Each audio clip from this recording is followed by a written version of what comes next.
ஒரு ஊரில் ஒரு பெரிய ஞானி இருந்தார். அவர் படுக்கையில் இருந்தார். இன்னும் கொஞ்ச நேரம்தான் அவர் இந்த உலகத்தில் இருக்க போகிறார். அவரை சுற்றி ஏகப்பட்ட கூட்டம். ஏற்கனவே அவருடைய உபதேசங்களை கேட்டவங்க பல பேர் வந்து அவரை சுற்றி நிற்கிறாங்க. அந்த ஞானி மெதுவாக கண்ணை திறந்து பார்க்குறார். எல்லாரும் அவருடைய கடைசி வார்த்தையை கேட்கறதுக்காக அவளோட காத்துக்கிட்டு இருக்கிறாங்க. அந்த ஞானி மெதுவாக பேச ஆரம்பித்தார். நான் என்னுடைய வாழ்நாள் பூராவும் உங்களுக்கு நிறைய போதனைகள் சொல்லிக்கிட்டு இருக்கிறேன். பேரானந்தம், மகிழ்ச்சி, தியானத்தன்மை இதை பற்றியெல்லாம் சொல்லியிருக்கிறேன். இப்போ நான் வேற ஒரு கரைக்கு போய்கிட்டு இருக்கிறேன். நான் இனிமேல் இந்த கரையில் இருக்க மாட்டேன். நீங்கள் நான் சொன்னதையெல்லாம் கேட்டீங்க, ஆனால் எதையும் நீங்கள் வந்து நடைமுறைப்படுத்தி பார்க்கல. எல்லாம் கேட்டதோட சரி, அதோட விட்டுட்டீங்க. அப்புறம் அதை தள்ளி போட்டுக்கிட்டே வந்துட்டீங்க. மேலும் அதை தள்ளி போடுறதுல எந்த பிரயோஜனமும் கிடையாது. இப்போ நான் போய்கிட்டு இருக்கிறேன். உங்களில் யாராவது என்னோட வர்றதுக்கு தயாரா அப்படின்னு கேட்டார். அவ்வளவுதான். யாரும் வாயை திறக்கல. ஒரே மௌனம், சத்தமே இல்லை. ஒருத்தர் பார்த்துக்கிட்டே நிற்கிறாங்க. அந்த கூட்டத்தில் ஒரு ஆள் அந்த ஞானி கூடவே 40 வருஷத்துக்கு மேலே இருந்திருக்கிறான். அவனும் வாயை திறக்காம இன்னொருத்தன் முகத்தை பார்த்துக்கிட்டே நிற்கிறான். இந்த சமயத்தில் பின்னாடி நின்றுகிட்டு இருந்த ஒருத்தன் கையை தூக்கினான். ஞானி அவனை பார்த்தார். சரி, ஒருத்தனுக்காவது நம்மோட வர்றதுக்கு தைரியம் இருக்குது அப்படின்னு நினைச்சார். ஆனால் அந்த ஆள் என்ன சொன்னான் தெரியுமா? ஐயா, நீங்கள் கேட்குறப்போ நான் உடனே எழுந்திருக்கல, கையை மட்டும்தான் தூக்கினேன். என்ன காரணம்னா, நான் எப்படி அடுத்த கரைக்கு வந்து சேர்றதுங்கிறத தெரிஞ்சுக்கிறதுக்காகத்தான். அந்த விவரத்தை மட்டும் இப்போ உங்ககிட்ட இருந்து நான் தெரிஞ்சுக்க ஆசைப்படுறேன். ஏன்னா இப்போ நான் உங்கள் கூட வர்றதுக்கு தயாராக இல்லை. எவ்வளவோ காரியங்களை நான் இன்னும் இங்கே முடிக்க வேண்டி இருக்குது. வீட்டுக்கு ஒரு விருந்தினர் வந்திருக்கிறார். என்னுடைய இளைய மகனுக்கு கல்யாணம் பண்ணி வைக்கணும். அதனால் இன்னைக்கு உங்கள் கூட வர முடியாது. அது மட்டும் இல்லை, இப்போ உங்கள் கூட அடுத்த கரைக்கு வந்தால் திரும்பி வர முடியாதுன்னு வேற சொல்கிறீங்க. அதனால் இப்போ நான் வரல. இன்னொரு நாள் நிச்சயமாக நான் வர்றேங்க, வந்து உங்களை சந்திக்கிறேன். அதனால் இப்போ நீங்கள் இன்னொரு தடவை எங்களுக்கு விளக்கமாக சொல்லணும். ஏற்கனவே பல தடவை சொல்லியிருக்கிறீங்க.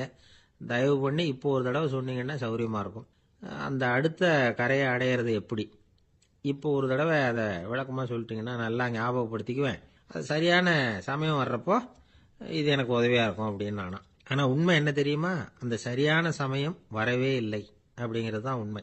இப்படி அந்த கதை முடியும். இந்த கதை வந்து அந்த ஒரு ஆளுக்கு மட்டும் இல்லை, கிட்டத்தட்ட எல்லாருக்குமே அது பொருந்தும் அப்படிங்கிறாங்க விவரம் தெரிஞ்சவங்க.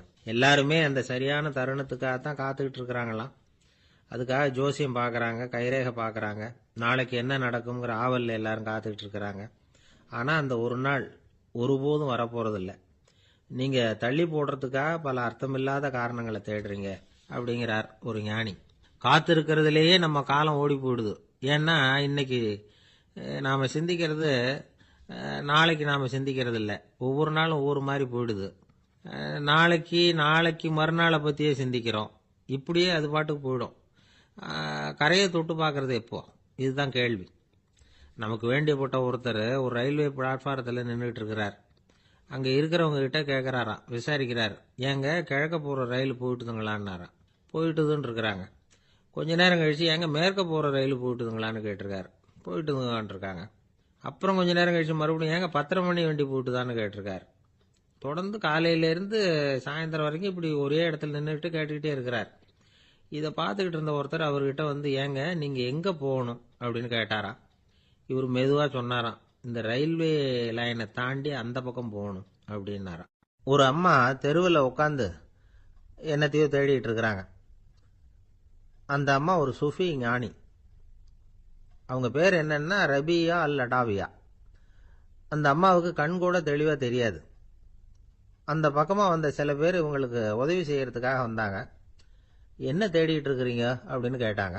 இதுக்கு அந்த அம்மா, அந்த கேள்வி அவ்வளவு முக்கியத்துவம் இல்லை, நான் தேடிட்டு இருக்கிறேன், உங்களால் முடிஞ்சால் எனக்கு உதவி பண்ணலாம் அப்படின்னாங்களாம். உதவி செய்ய வந்தவங்களுக்கு ஆச்சரியம். எதை தேடுறோங்கிறது தெரியாமல் இப்படி ஏன் நேரத்தை செலவழிக்கிறீங்க? நாங்கள் எப்படி உங்களுக்கு உதவ முடியும்? எங்களுக்கு ஒன்றும் புரியலையே அப்படின்ட்டுருக்காங்க. சரி, உங்களை திருப்தி பண்ணுறதுக்காக சொல்கிறேன். ஒரு குண்டூசி தொலைஞ்சு போச்சு, அதை தேடுறேன் அப்படின்னாங்களாம் அந்த அம்மா.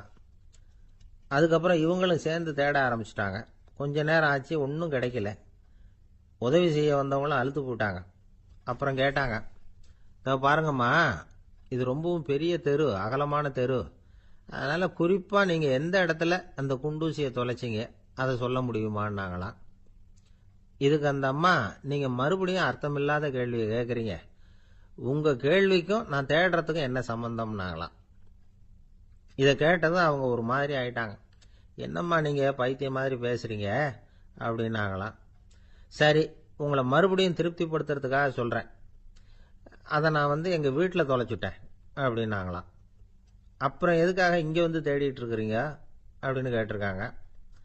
ஏன்னா இங்கே தான் வெளிச்சம் அதிகமாக இருக்குது, அங்கே வீட்டுக்குள்ளே இருட்டாக இருக்குது, அதனால் இங்கே தேடுறேன். வெளிச்சம் உள்ள இடத்துல தானே தேட முடியும் அப்படின்னாங்களாம் அந்த ஞானி. இந்த கதைக்கு என்ன அர்த்தங்கிறத பெரியவங்க சொல்கிறாங்க. அதாவது இந்த தேடுதல்ங்கிறது ஒரு வியாதி. அது நம்ம சதா அலைய வைக்கும், பைத்தியமாக மாற்றுறதுக்கு முயற்சி பண்ணோம். ஒரு காலம் அது நிறைவு அடையவே அடையாது. வாழ்வுங்கிறது ஒரு புரிந்து கொள்ள முடியாத சதா இயங்கி கொண்டிருக்கிற ஒரு செயல். அதுக்கு ஆரம்பமும் இல்லை, முடிவும் கிடையாது. எதையோ தேடணும் அப்படிங்கிற உந்துதல் நமக்குள்ளே இருக்கும், ஆனால் குறிப்பாக எதை தேடிட்டு இருக்கிறோம் அப்படிங்கிறது புரியாது. அப்படி ஏதாவது ஒன்றை தேடி அடைஞ்சிடுறோம்னு வச்சுக்கோங்க, உடனே ஒரு அதிருப்தி வந்துடும். அதனால் வாழ்க்கைங்கிறது சலிப்பு நிறைந்தது அப்படிங்கிற எண்ணத்தை உண்டாக்கிக்கிறோம்.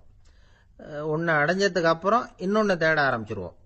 ஆக இந்த தேடல்ங்கிறது நாம் ஒன்று அடைஞ்சாலும் அடையாவிட்டாலும் தொடர்ந்து நடந்துக்கிட்டு தான் இருக்கும். இதுக்கு முடிவே கிடையாது. இந்த உண்மையை நாம் நல்லா புரிஞ்சுக்கணும் அப்படிங்கிறது பெரியவங்களுடைய கருத்து.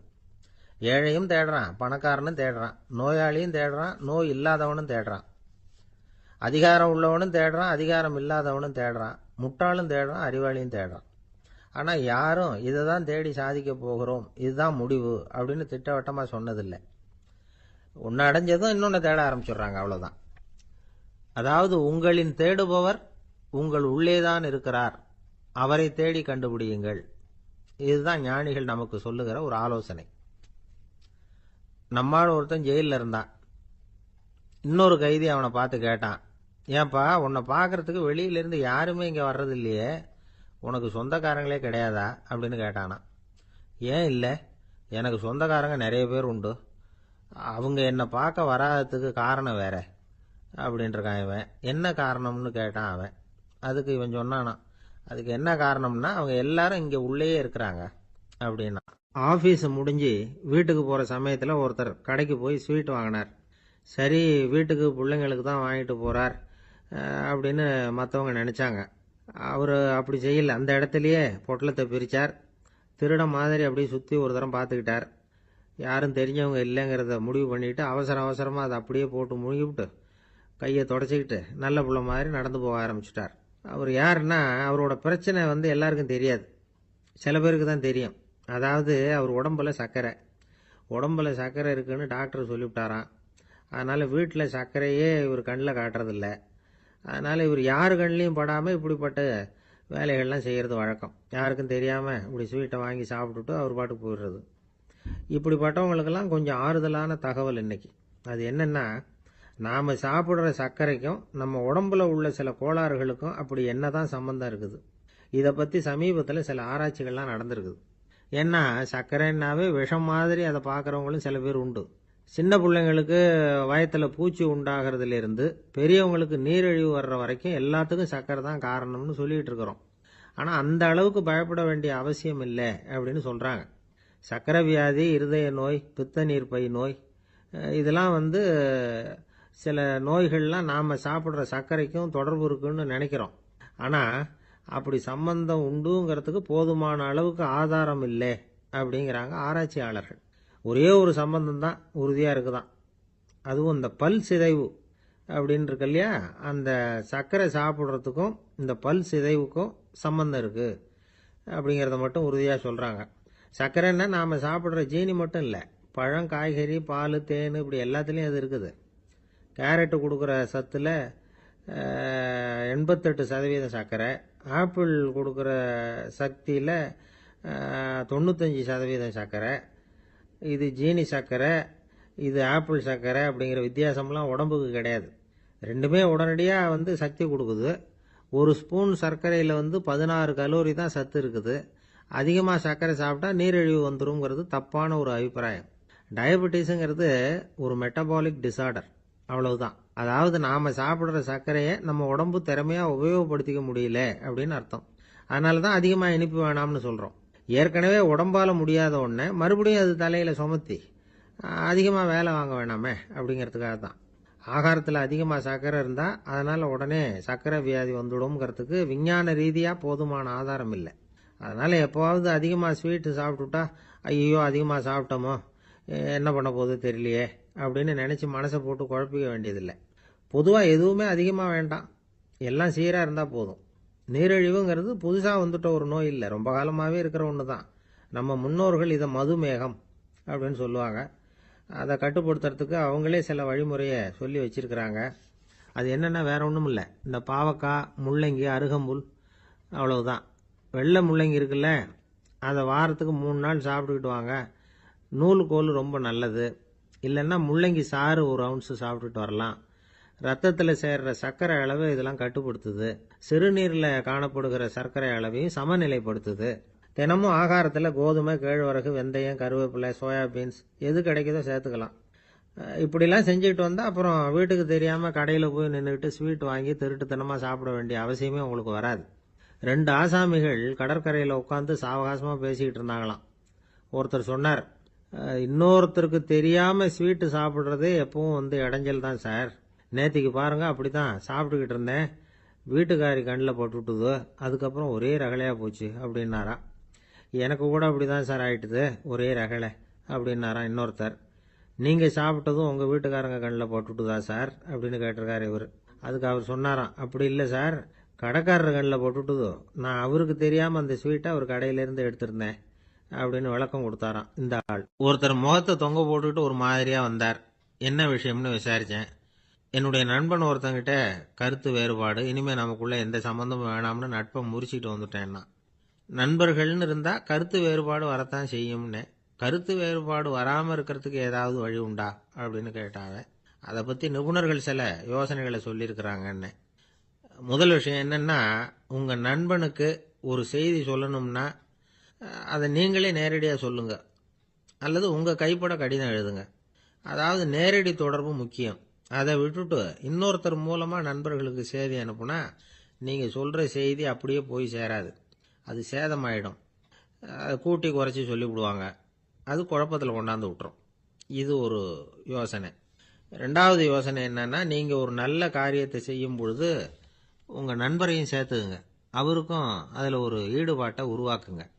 3வது யோசனை, நம்ம பக்கத்தில் இருக்கிற நண்பர் மகிழ்ச்சி அடைகிற மாதிரி ஏதாவது செய்யணும். சின்ன சின்ன செயல்களாக இருந்தாலும் பரவாயில்ல, அவர் நமக்கு எதுவும் செய்யலையே, நாம் எதுக்கு செய்யணும் அப்படின்னு நினச்சிக்கிட்டு இருக்கக்கூடாது. 4வது யோசனை என்னென்னா, உங்களுக்கு ஒரு பிரச்சனையா அல்லது உங்கள் நண்பருக்கு ஒரு பிரச்சனையா, எதுவாக இருந்தாலும் 2 பேரும் சேர்ந்து உட்காந்து ஆலோசனை பண்ணுங்க.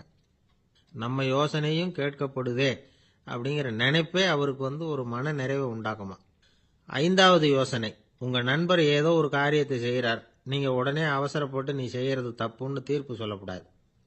அவர் அதை செய்யறதுக்கான நியாயங்கள் எவ்வளவோ இருக்கும், அதை புரிஞ்சுக்கிறதுக்கு முயற்சி பண்ணணும். 6வது யோசனை, உங்கள் நண்பர் என்ன சொன்னாலும் அதை பொறுமையாக கேளுங்க. அவர் சொல்கிறத புரிஞ்சுக்கணும், அவர் சொல்ல விரும்புகிறத புரிஞ்சுக்கணும், அவர் சொல்ல முடியாமல் தவிக்கிறதையும் புரிஞ்சுக்கணும். இப்படி 3 விதமாகவும் அவரை புரிஞ்சுக்கிட்டு அதுக்கு தகுந்த மாதிரி செயல்படணும். 7வது யோசனை என்னன்னா, உங்கள் நண்பர் உங்ககிட்ட ஏதோ ஒரு கருத்தை சொல்கிறார், அது உங்களுக்கு பிடிக்கல, அதுக்காக உடனே நீ சொல்கிறது சரியில்லை, நான் ஒத்துக்க மாட்டேன் அப்படின்லாம் மறுத்துக்கிட்டு இருக்கக்கூடாது. அவர் சொல்கிறத கேட்கணும், பொறுமையாக சிந்திக்கணும், அதுக்கப்புறம் பதில் சொல்லணும். இப்படிலாம் நடந்துக்கிட்டால் நண்பர்களுக்குள்ள கருத்து வேறுபாடு வர்றதுக்கு வாய்ப்பே இருக்காது அப்படின்னு வல்லுநர்கள் தொகுத்து சொல்லியிருக்கிறாங்க இந்த யோசனைகளை. எனக்கு தெரிஞ்ச சில நண்பர்கள் உண்டு, அவங்களுக்குள்ளேயும் கருத்து வேறுபாடுகள் வராமல் இருக்கிறதுக்கு சில நுட்பங்களை கையாளுறது உண்டு. ஒருத்தர் சொன்னார், அந்த டாக்டர் சின்ன வயசுலேருந்து என் கூட பழகினவர், நாங்கள் 2 பேரும் இணை பிரியாத நண்பர்கள். இருந்தாலும் எனக்கு உடம்பு சரியில்லைன்னா நான் அவர்கிட்ட வைத்தியம் பார்த்துக்க மாட்டேன் அப்படின்னார் ஒருத்தர். ஏன் அப்படின்னு கேட்டேன். எங்கள் நட்பு கெட்டு போடக்கூடாது இல்லையா, அதனால தான் அப்படின்னாரு இவர். ஒரு நண்பர் அவசரமாக என்கிட்ட ஓடி வந்தார். அப்புறம் சொன்னார், என்னால் நம்பவே முடியல சார், என் பையனை அப்படி அப்படின்னு சொல்லி ஆச்சரியப்பட்டார்.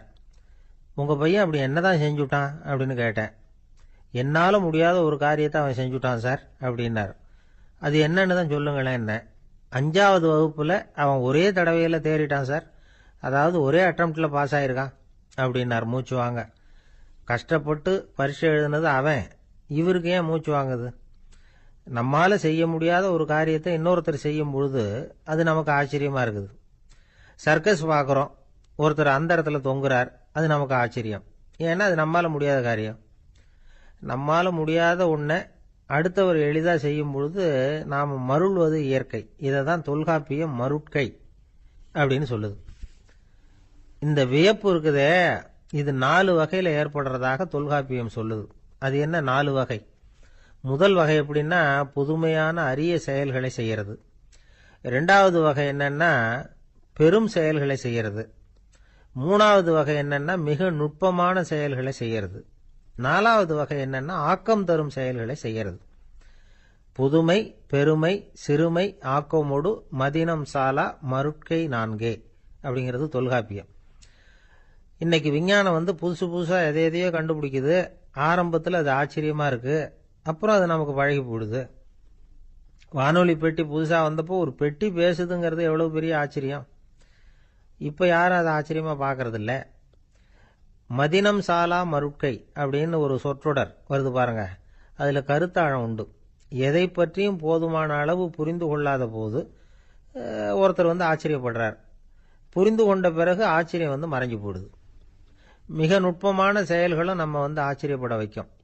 ஒரு அரிசியில ஒரு திருக்குறள் எழுதி காட்டுறாங்க, ஒரு முட்டை ஓட்டுக்குள்ள ஓவியம் தீட்டி காட்டுறாங்க. கருங்கல் சிற்பங்கள்ல எவ்வளவு நுட்பமான வேலைப்பாடுகளை எல்லாம் பார்த்து ஆச்சரியப்படுறோம். இது மாதிரி ஆக்கப்பூர்வமான அரிய செயல்களை செய்யறது கூட வியப்பை உண்டு பண்ணும். குப்பை கூலங்களை கூட வாழ்க்கைக்கு பயன்படுகிற பொருளா மாற்றுகிறவர்கள் இருக்காங்க. அவர்களுடைய செயல் வியப்பு அளிக்குது. இடைக்காட்டு சித்தர் பாடின மூவடி 30ங்கிற நூலில் வர்ற ஒரு பாடல், ஆற்றல் பிறர் அறிதலின் அகம் கிளர்வு உறுதலின் கற்று அறி பாணர் கெழுமிய கோடலின் தோற்றம் உருகவே போற்றல் சால் வியப்பே. ஒருத்தருடைய ஆற்றல் தெரியாம இருந்தது, அவருடைய அரிய செயலை பார்க்கும் பொழுது வியப்பா இருந்தது, மனசுக்குள்ள கிளர்ச்சி.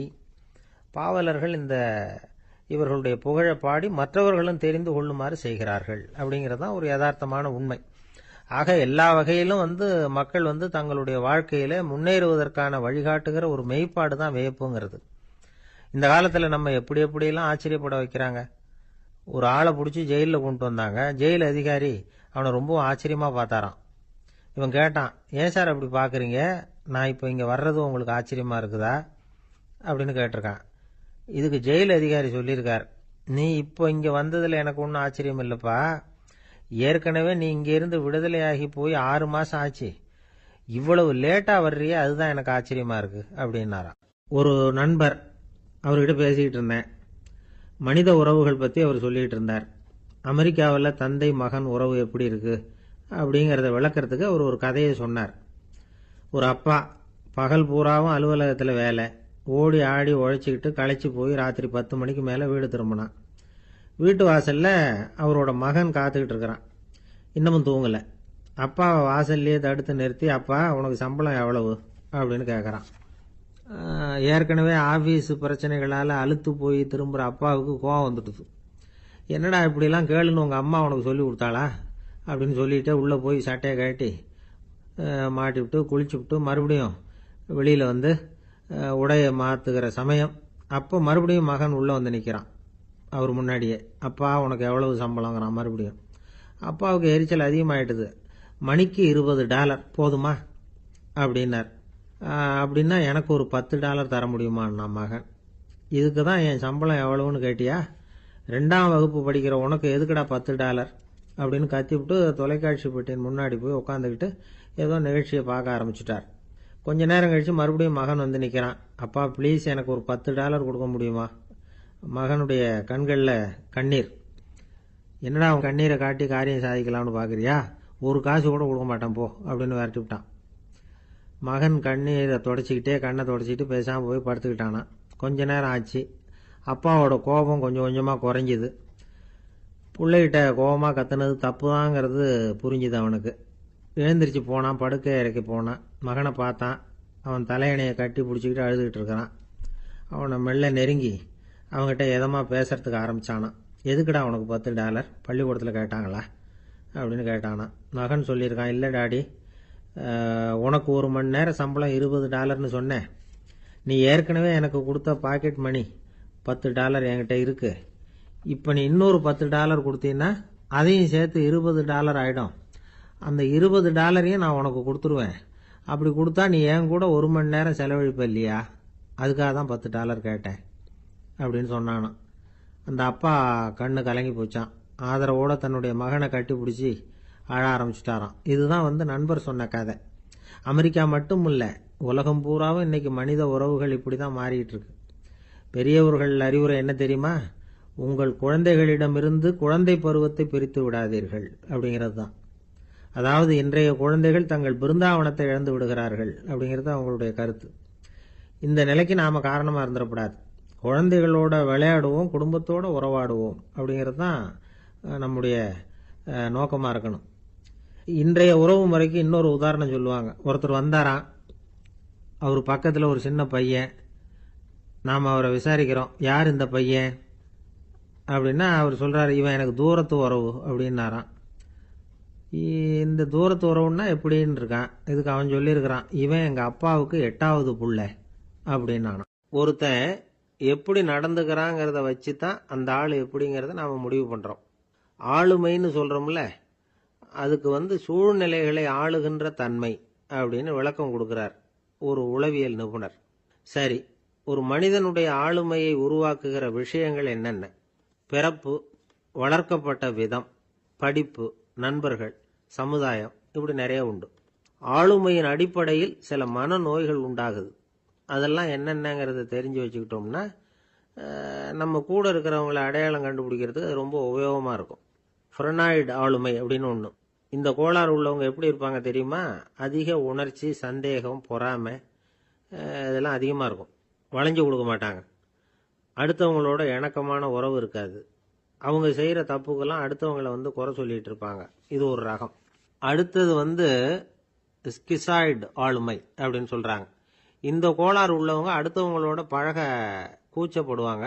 சின்ன வயசுலேயே இது ஆரம்பமாயிடுது. பகல் கனவுலேயே சஞ்சரிப்பாங்க. அவங்களுடைய விரோதம், கோபம் இதை கூட வெளியில் காட்டிக்க முடியாமல் இருப்பாங்க. இவங்களுக்கு அகமுகம், பிரச்சனைகள்லேருந்து ஒதுங்கி எதுலேயும் ஈடுபாடு இல்லாதவங்களா இருப்பாங்க. இப்படி ஒரு ரகம். அடுத்தது சைக்ளோதமிக் ஆளுமை அப்படின்னு சொல்கிறாங்க. அது என்னன்னா, உணர்ச்சிகளில் ஏற்றத்தாழ்வு அதிகமாக இருக்குமா. சில சமயம் பார்த்தா மகிழ்ச்சியாக இருப்பாங்க, சில சமயம் சோகமாக உட்காந்துருப்பாங்க. அவங்க மனநிலைக்கு தகுந்த மாதிரி சமூக நிகழ்ச்சிகளில் பங்கெடுத்துக்குவாங்க. இன்னொரு வகை என்னன்னா, எண்ண பீடிகை ஆளுமை அப்படின்னு பேர் வச்சிருக்கிறாங்க. அதுக்கு இவங்களுக்கெல்லாம் கரெக்டாக இருக்கணும். எல்லாம் சட்டத்திட்டம், இதுலேயும் ஒரு ஒழுங்குமுறை, இப்படி எதிர்பார்க்குற மனோபாவம். இவங்க எதிர்பார்ப்புக்கும் வரன்முறைக்கும் மற்றவங்க கட்டுப்படணும்னு நினைப்பாங்க. இந்த நிலைமை நீடிச்சா என்ன ஆகும் தெரியுமா? அலைக்கழிக்கிற எண்ணங்கள் திரும்ப திரும்ப ஒரே செயலை செய்ய தூண்டுற மன தளர்ச்சிக்கு ஆளாயிடுறாங்க. அடுத்தது ஹிஸ்டீரியா ஆளுமை.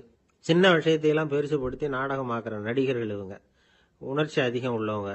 இவங்க மன எழுச்சியில் பக்குவமின்மை, குழந்தைத்தனம், முதிர்ச்சியின்மை எல்லாம் இருக்கும். தன்னலம் மிக்க குணம். பிறர் தன்னை மட்டுமே கவனிக்கணும்னு நினச்சி செயல்படுறது, இதெல்லாம் இவங்க அடையாளம். அடுத்த ரகம் எப்படின்னா, வளர்ச்சியற்ற ஆளுமைன்னு சொல்கிறாங்க. அடுத்தவங்களோட இணங்கி போக முடியாதவங்க, அறிவு, மன எழுச்சி, சமூக உறவு இதில் எல்லாம் போதுமான வளர்ச்சியையும் நிறைவையும் பெற முடியாதவங்க. இவங்களால வாழ்க்கையில் முன்னேற முடியாது. பிச்சைக்காரங்க, குற்றவாளிகள், இவங்க கிட்டெல்லாம் இது மாதிரியான ஆளுமை அதிகமாக இருக்குமா. அடுத்தது என்னென்னா, சோர்வுடைய ஆளுமை. எதுலேயும் உற்சாகம் இல்லாமல் சோர்ந்து போயிருப்பாங்க. அதுக்கெல்லாம் நமக்கு வலிமை இல்லைப்பா அப்படின்னு சொல்லிட்டு இருப்பாங்க. சின்ன விஷயங்களுக்கெல்லாம் அதிர்ச்சி அடையிறது, வாழ்வின் சுவையை அனுபவிக்க முடியாதவங்க. இன்னொரு ரகம், இது கொதித்தெழும் ஆளுமைங்கிறாங்க. எதுக்கு எடுத்தாலும் ஆத்திரம், குரோதம், வன் செயல் இதுலாம் ஈடுபாடு, இப்படி உள்ளவங்க. நத்தை வகை ஆளுமை அப்படின்னு ஒன்று. அடுத்தவங்க மேலே விரோதம் இருக்கும், அடிக்கணுங்கிற எண்ணம் இருக்கும். ஆனால் அதை அப்படியே வெளியில் காட்டாமல் அதே சமயம் அமைதியான முறையில் வெறுப்பை வெளிக்காட்டுற ரகம். இவங்கெல்லாம் பேசாமல் கம்முன்னு இருந்துக்கிட்டே நினைச்சதை நிறைவேற்றிக்கிறவாங்க. முன்ஜாக்கிரதை ஆளுமை அப்படின்னு ஒரு ரகமா. பாதுகாப்பின்மை, சந்தேகம், முழுமையின்மை, அறவேக்காட்டுத்தனம் இந்த மனப்போக்கு அதிகமாக இருக்கிறதுனால அகம்பாவம், புடிவாதம், எச்சரிக்கை எல்லாம் அளவுக்கு மீறி இருக்கும். இதுவரைக்கும் நாம் பேசிக்கிட்டு இருந்த ஆளுமை பண்புகள் அளவுக்கு அதிகமாக போயிட்டுதுன்னா ஆளுமை கோளாறுகள் ஏற்படும். அதன் அடிப்படையில் மனவியாதிகள் வருமா. அதனால் இணக்கமான, எல்லாரும் விரும்புகிற இயல்பான ஆளுமையை பெறுவதற்கு நாம் முயற்சி செய்யணும் அப்படிங்கிறது மனோதத்துவ நிபுணர்களுடைய ஆலோசனை. ஒருத்தர் ஒரு மனோதத்துவ டாக்டரை தேடிட்டு வந்தாராம். டாக்டர், எனக்கு மனசில் ஏதோ வியாதி, ஆளுமை கோளாறு. அதாவது எனக்கு சீக்கிரமா செத்து போனா தேவையில்லைன்னு தோணுது அப்படின்னாராம். உடனே அந்த டாக்டர், சரி அப்படின்னா இங்கே இருங்க, நான் வைத்தியம் பார்க்கறேன் அப்படின்னு. ஒரு ஆசாமி வேகமா ஓடிக்கிட்டு இருந்தான். ஏன் இப்படி ஓடுறேன்னு கேட்டார் இன்னொருத்தர். அங்க ஒரு ஆள் அடிபட்டு கிடக்குறான், அதை பார்த்தேன், உடனே ஓடுறேன்னா. எங்கன்னு கேட்டார். ஆஸ்பத்திரிக்குன்னா. ஒரு ஆள் அடிபட்டு கிடக்கிறத பார்த்தா உடனடியா நாம செய்ய வேண்டியது முதல் உதவி, அதுக்கப்புறம் தான் ஆஸ்பத்திரி. இன்னைக்கு விபத்துங்கிறது சர்வசாதாரணமா நடந்துகிட்டு இருக்குது. வாகன விபத்து, வெடிகுண்டு விபத்து, தீ விபத்து, கட்டடம் சரியறது, பூகம்பம், இப்படி நிறைய நடக்குது. ஒரு விபத்தை பார்த்துட்டா நம்மள பல பேர் நமக்கு என்னத்துக்கு வம்புன்னு ஒதுங்கி போயிடுறதும் உண்டு. சில பேர் துணிஞ்சு கிட்ட போய் உதவி செய்யறதும் உண்டு.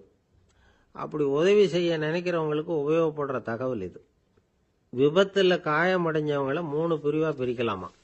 முதல் வகை கொஞ்சம் சீரியஸ் ஆனது, உயிருக்கு உடனே ஆபத்து தரக்கூடியது. மூளை காயம், முகம், கழுத்து காயங்கள், இருதயம், நுரையீரல் காயங்கள், வயத்துல உள்ளுறுப்பு காயங்கள், அதிகப்படியான இரத்தப்போக்கு, இதனால எல்லாம் பாதிக்கப்பட்டிருந்தா அது முதல் வகை அப்படின்னு நாமளே மனசுக்குள்ள முடிவு பண்ணிக்கணும். இவங்களுக்கெல்லாம் உடனடியா முதல் உதவி கொடுக்கணும். தாமதப்படுத்தாம ஆஸ்பத்திரிக்கு கொண்டுகிட்டு போயிடணும். இப்படி கொஞ்சம் எச்சரிக்கையா நடந்துகிட்டா அவங்கள பல பேரை காப்பாத்தி போடலாம்.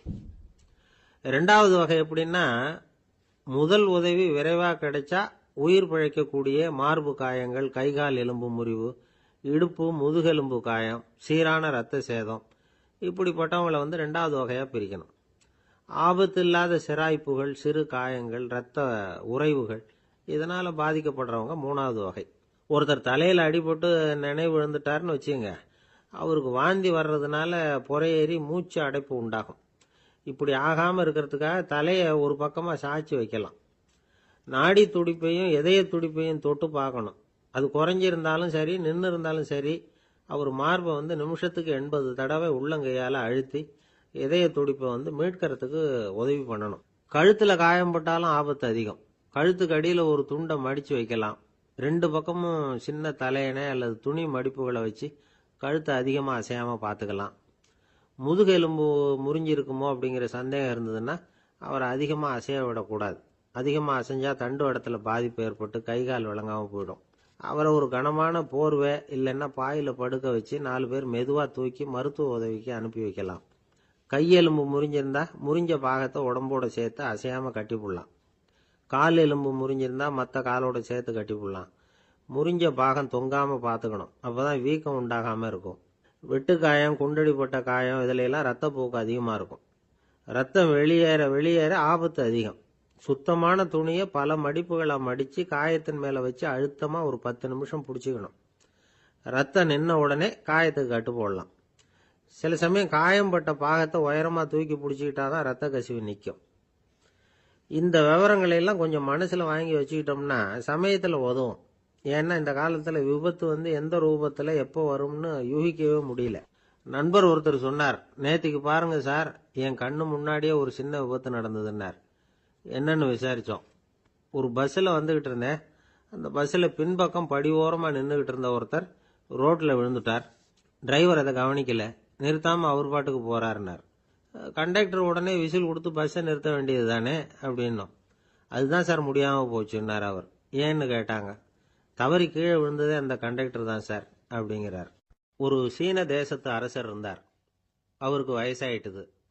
அவருக்கு அடுத்தபடியா அவருடைய புள்ள பட்டத்துக்கு வரணும், ஆட்சி பொறுப்பை ஏத்துக்கணும். ஒரு நல்ல தலைவனுக்கு இருக்க வேண்டிய பண்புகள்லாம் தன்னுடைய மகனுக்கு இருக்கணும்னு விரும்பினார் அந்த அரசர். அதனால இளவரசனை பக்கத்தில் இருந்த ஒரு குரு கிட்ட அனுப்புனார். இளவரசன் அவர்கிட்ட போய் சேர்ந்தான். அந்த குரு என்ன பண்ணார் தெரியுமா? இவனை பார்த்து சொன்னார், இதை பாருப்பா, நீ என்ன பண்ற, இப்பவே பக்கத்துல இருக்கிற காட்டுக்கு போ, நடு காட்டுல போய் ஒரு இடத்துல உட்காந்துக்கோ. அங்க என்னென்ன சத்தம்லாம் உன் காதுல விழுதுன்னு கவனிச்சு கேளு. உன் காதுல விழுந்த ஓசைகள் என்னென்னங்கிறத என்கிட்ட சொல்லு, அதுதான் எனக்கு தெரியணும், உனக்கு வேலையும் அதுதான் அப்படின்னு சொல்லி அனுப்பி வச்சுட்டார். இளவரசன் காட்டுக்கு போனான். குரு சொன்னபடியே ஒரு இடத்துல உட்காந்து கவனிச்சு கேட்டான். அதுக்கப்புறம் குரு கிட்ட திரும்பி வந்தான். என்னென்ன சத்தம்லாம் கேட்ட அப்படின்னு கேட்டார் குரு. குருவே, காட்டுல நான் பறவைகள் சத்தம்லாம் கேட்டேன், மிருகங்களின் ஓசையையும் கேட்டேன், இதை தவிர இடி, மின்னல், மழை இதுகளோட சத்தத்தையும் கேட்டேன் அப்படின்னா. குரு யோசனை பண்ணார், நீ இன்னமும் சரியா கேட்கல, அதனால மறுபடியும் காட்டுக்கு போ, கொஞ்ச நாள் தங்கி இருந்து கேட்டுட்டு வா அப்படின்னார். இளவரசனுக்கு ஒன்றும் புரியல. இருந்தாலும் குருவின் கட்டளையாச்சே, மறுக்க முடியுமா? உடனே அவன் மறுபடியும் காட்டுக்கு போனான். ஒரு இடத்துல உட்காந்தான். கொஞ்ச நேரம் உன்னிப்பா கவனிச்சு கேட்டான். சில நாள் கழிச்சு குரு கிட்ட திரும்பி வந்தான். குருவே, இந்த தடவை சில துல்லியமான சத்தங்களை எல்லாம் கேட்டான். தேனி பறக்கிற சத்தம், நீரோடையின் மெல்லிய ஓசை, இதெல்லாம் கேட்டேன்னா. குரு சிரிச்சார். நீ மறுபடியும் காட்டுக்கு போ, இன்னும் சில நாள் அங்கே இரு, முழுமையா கவனமா கேட்டுக்கிட்டு வா அப்படின்னு சொல்லி அனுப்பி வச்சுட்டார். இளவரசனுக்கு குழப்பம் அதிகமாயிட்டுது. ஒண்ணுமே புரியல. மறுபடியும் காட்டுக்கு போனான். மௌனமா ஒரு இடத்துல உட்காந்துட்டான். அப்படியே தியானத்துல ஆழ்ந்துட்டான். சில நாள்ல அவனுக்கு இதுவரை கேட்காத ஓசைகள்லாம் கேட்க ஆரம்பிச்சுட்டுது. இதைத்தான் நான் கேட்கணும்னு என்னுடைய குரு எதிர்பார்த்திருக்கிறாருங்கிறத புரிஞ்சுக்கிட்டான். உடனே குரு கிட்ட ஓடனான். குருவே, இந்த தடவை காதுகளுக்கு கேட்க முடியாத சில ஓசைகளை கூட என்னால உணர முடிஞ்சுது. பூ மலருகிற ஓசை, சூரியனால பூமி சூடாகிறப்போ எழுகிற ஓசை, காலை பனித்துளி இந்த புல்லுலாம் குடிக்கிற ஓசை, இது எல்லாம் என்னால நல்லா கேட்க முடிஞ்சுது அப்படின்னா. குருவுக்கு இப்பதான் திருப்தி ஏற்பட்டுதான். இளவரசனை பார்த்து சொன்னார், இதை பாருப்பா, இப்பதான் நாட்டை ஆளுகிற தகுதி உனக்கு வந்திருக்குது அப்படின்னு சொல்லி அதுக்கு விளக்கமும் கொடுத்தாராம். எந்த அரசன் தன்னுடைய மக்களின் இதயம் பேசுகிற மௌன மொழிய மௌன வார்த்தைகளை கேட்கிறானோ அவன்தான் ஆள தகுதி உள்ளவன். எந்த அரசன் தன்னுடைய மக்களின் உணர்ச்சிகளை உண்மையா உணர்றானோ அவன்தான் முதன்மையான அரசன்.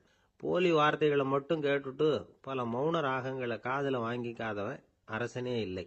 எந்த நாட்டுல எப்போ ஒரு அரசன் தன்னுடைய மக்களின் உணர்ச்சிகளை கேட்க மறுக்கிறானோ அன்னையிலிருந்தே அந்த நாடு அழிய தொடங்குது அப்படின்னு அர்த்தம். இதுதான் அந்த குரு இளவரசனுக்கு போதிச்சது. வாயால பேசுறத மட்டும் கேட்டு ஏமாறக்கூடாது, உணர்ச்சிகளையும் கேட்கறதுல தான் மனப்பக்குவம் உண்டாகும். மக்கள் உணர்ச்சிகளை புரிந்து கொள்ளாத அரசர்கள் நீடிச்சிருக்க முடியாது. அது மாதிரி நாடுகள்ல அடிக்கடி குழப்பம் தான் உண்டாகும். அப்படி இருந்தா அடிக்கடி ஆட்சி மாறிட்டு இருக்கும். அப்படிப்பட்ட ஒரு தேசம், அங்க ஒரு சிறைச்சாலையில 3 கைதிகள் பேசிக்கிட்டு இருந்தாங்க. ஒருத்தன் சொன்னான், நான் இந்த நாட்டு ராஜாவை எதிர்த்து பேசிக்கிட்டு இருந்தேன், அதனால என்னை பிடிச்சி கொண்டாந்து இங்க போட்டுட்டாங்க அப்படின்னா ஒருத்தன்.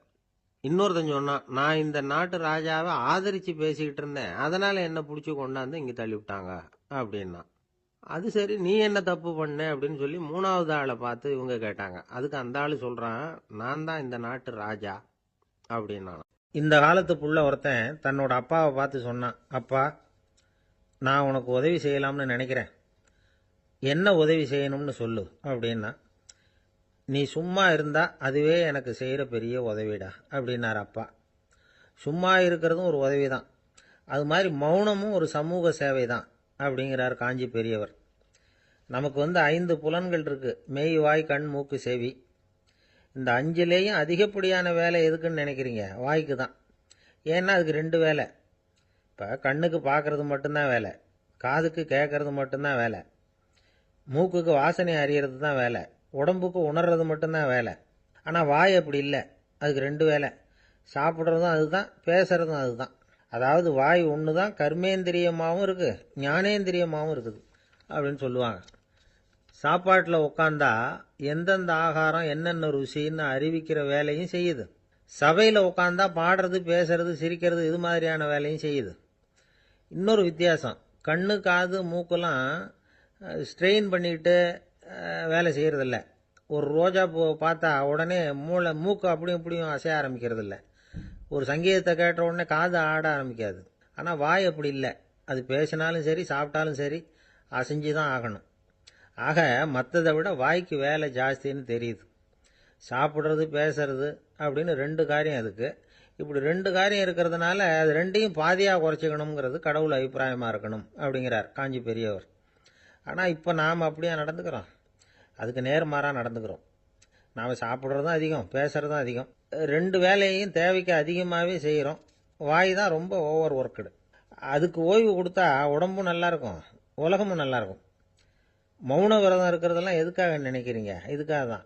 இந்த காலத்தில் மௌனமாக இருக்கிறவங்கெல்லாம் மகத்தான தொண்டு செய்கிறாங்க அப்படின்னு தான் சொல்லணும். சத்தம் அதிகமாக போய் தான் சவுண்டு பொல்யூஷன் வருது. அது மட்டும் இல்லை, மௌனமாக இருந்தால் சண்டை சச்சரவே வராது. மௌனம் கலக நாஸ்தி. ஆக இதுவும் ஒரு சமூக சேவை தான். நமக்கு தான் வாய் இருக்குதேங்கிறதுக்காக வசமாக சாப்பிட்றதும் தப்பு, வளவளன்னு பேசுறதும் தப்பு.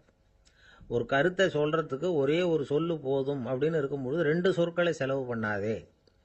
எவ்வளவு சொன்னாலும் அதனால ஒரு பயனும் விளையாது அப்படின்னு தெரிய வருமேயானால் அந்த ஒரு சொல்லையும் விரயம் பண்ணாதே அப்படிங்கிறார் ஒரு அறிஞர். எல்லா குணங்கள்லேயும் மௌனம்தான் சிறந்தது அப்படிங்கிறார் ஒருத்தர். மௌனமா இருக்கிறது மூலமா மற்றவர்கள் குறைகளை நம்மால தெரிஞ்சுக்க முடியும். அதே சமயத்தில் நம்ம கிட்ட இருக்கிற குறைகளை மற்றவங்களுக்கு தெரியாம மறைச்சிக்கவும் முடியுங்கிறார் அவர். உண்மைதானே. ஒரு பெரிய மேடை பேச்சாளர், பொது வாழ்க்கையில் 25 வருஷ காலமாக ஈடுபட்டிருக்கிறவர். அவர் மனைவி ஒரு நாள் சொன்னாங்க, எங்கள் வீட்டுக்காரர் 25 வருஷ காலமாக பொது வாழ்வில் ஈடுபட்டிருந்தா கூட இந்த மாதம் 10ஆம் தேதியிலிருந்து தான் மக்களுக்கு சேவை செய்ய ஆரம்பிச்சிருக்கார் அப்படின்னு நாங்கள் ரொம்ப பெருமையாக. 10ஆம் தேதிக்கு அப்படி என்ன விசேஷம் அப்படின்னு கேட்டோம். அன்னையிலேருந்து தான் அவர் மேடையில் பேசுகிறத நிறுத்தினார் அப்படின்னாங்க அந்த அம்மா. ஒரு மனுஷனுக்கு 3 விதத்தில் கர்வம் உண்டாகிறதுக்கு வாய்ப்பு உண்டு. பணம், பதவி, புகழ். பணம் அதிகமாக வந்தால் கர்வம் வரலாம். பதவி பெருசாக வந்துட்டுதுன்னா கர்வம் வரலாம். புகழ் அதிகமாக போனாலும் கர்வம் வரலாம். இந்த 3 வகையான கர்வத்துக்கும் இடம் கொடுக்காம இருக்கிறாங்க பாருங்க, அவங்க தான் சிறந்த மனிதர்கள். ஒரு பெரிய பொறுப்பில் இருக்கிறவங்களுக்கு கர்வம் வந்துடக்கூடாது. அப்படி வந்துட்டுதுன்னா அது எல்லாருக்கும் இடைஞ்சல். ஒரு ராஜா இருந்தார். அவர் ஒரு நாள் தன்னுடைய தலைநகரத்தை சுற்றி வந்துகிட்டு இருந்தார். ஒரு இடத்துல ஒரு அழகான நிலத்தை பார்த்தார். ஆஹா, இந்த இடத்துல நமக்குன்னு ஒரு மாளிகையை கட்டினா எவ்வளோ நல்லா இருக்கும் அப்படின்னு நினைச்சார். ராஜா நினைச்சா அது முடியாத காரியமா? சரி, இந்த நிலம் யாருக்கு சொந்தம்னு விசாரிங்க அப்படின்னார் பக்கத்தில் இருந்தவங்க கிட்ட. அவங்கெல்லாம் ஓடி போய் விசாரிச்சாங்க. அந்த இடம் ஒரு வயசான கிழவிக்கு சொந்தம், வயசான அம்மாவுக்கு சொந்தமா. அந்த அம்மா தான் அதில் ஒரு குடிசையை போட்டு குடியிருந்துட்டு இருக்கிறாங்க. சரி, அந்த நிலத்துக்கு ஒரு விலையை நிர்ணயம் பண்ணி அதை அந்த வயசான அம்மா கிட்ட கொடுத்துருங்கோ அப்படின்னு உத்தரவு போட்டார் ராஜா. ஆனால் அந்த அம்மா, இது எங்கள் பூர்வீக இடம், இதை விற்க மாட்டேன் அப்படின்னு சொல்லிவிட்டுது. சரி, 2 பங்கு விலை கொடுக்குறோம்னு சொல்லி பாருங்க அப்படின்னாங்க. அப்படியே சொன்னாங்க அரண்மனை ஆட்கள். அதுக்கும் சம்மதிக்கலை அந்த அம்மா. இதை கேள்விப்பட்டதும் ராஜாவுக்கு கோபம் வந்துட்டுது. தன்னுடைய ஆளுங்களை கூப்பிட்டார். போய் அந்த குடிசையை பிரித்து எறிங்க, காசெல்லாம் ஒன்றும் கொடுக்காதீங்க அப்படின்னு கத்தினார்.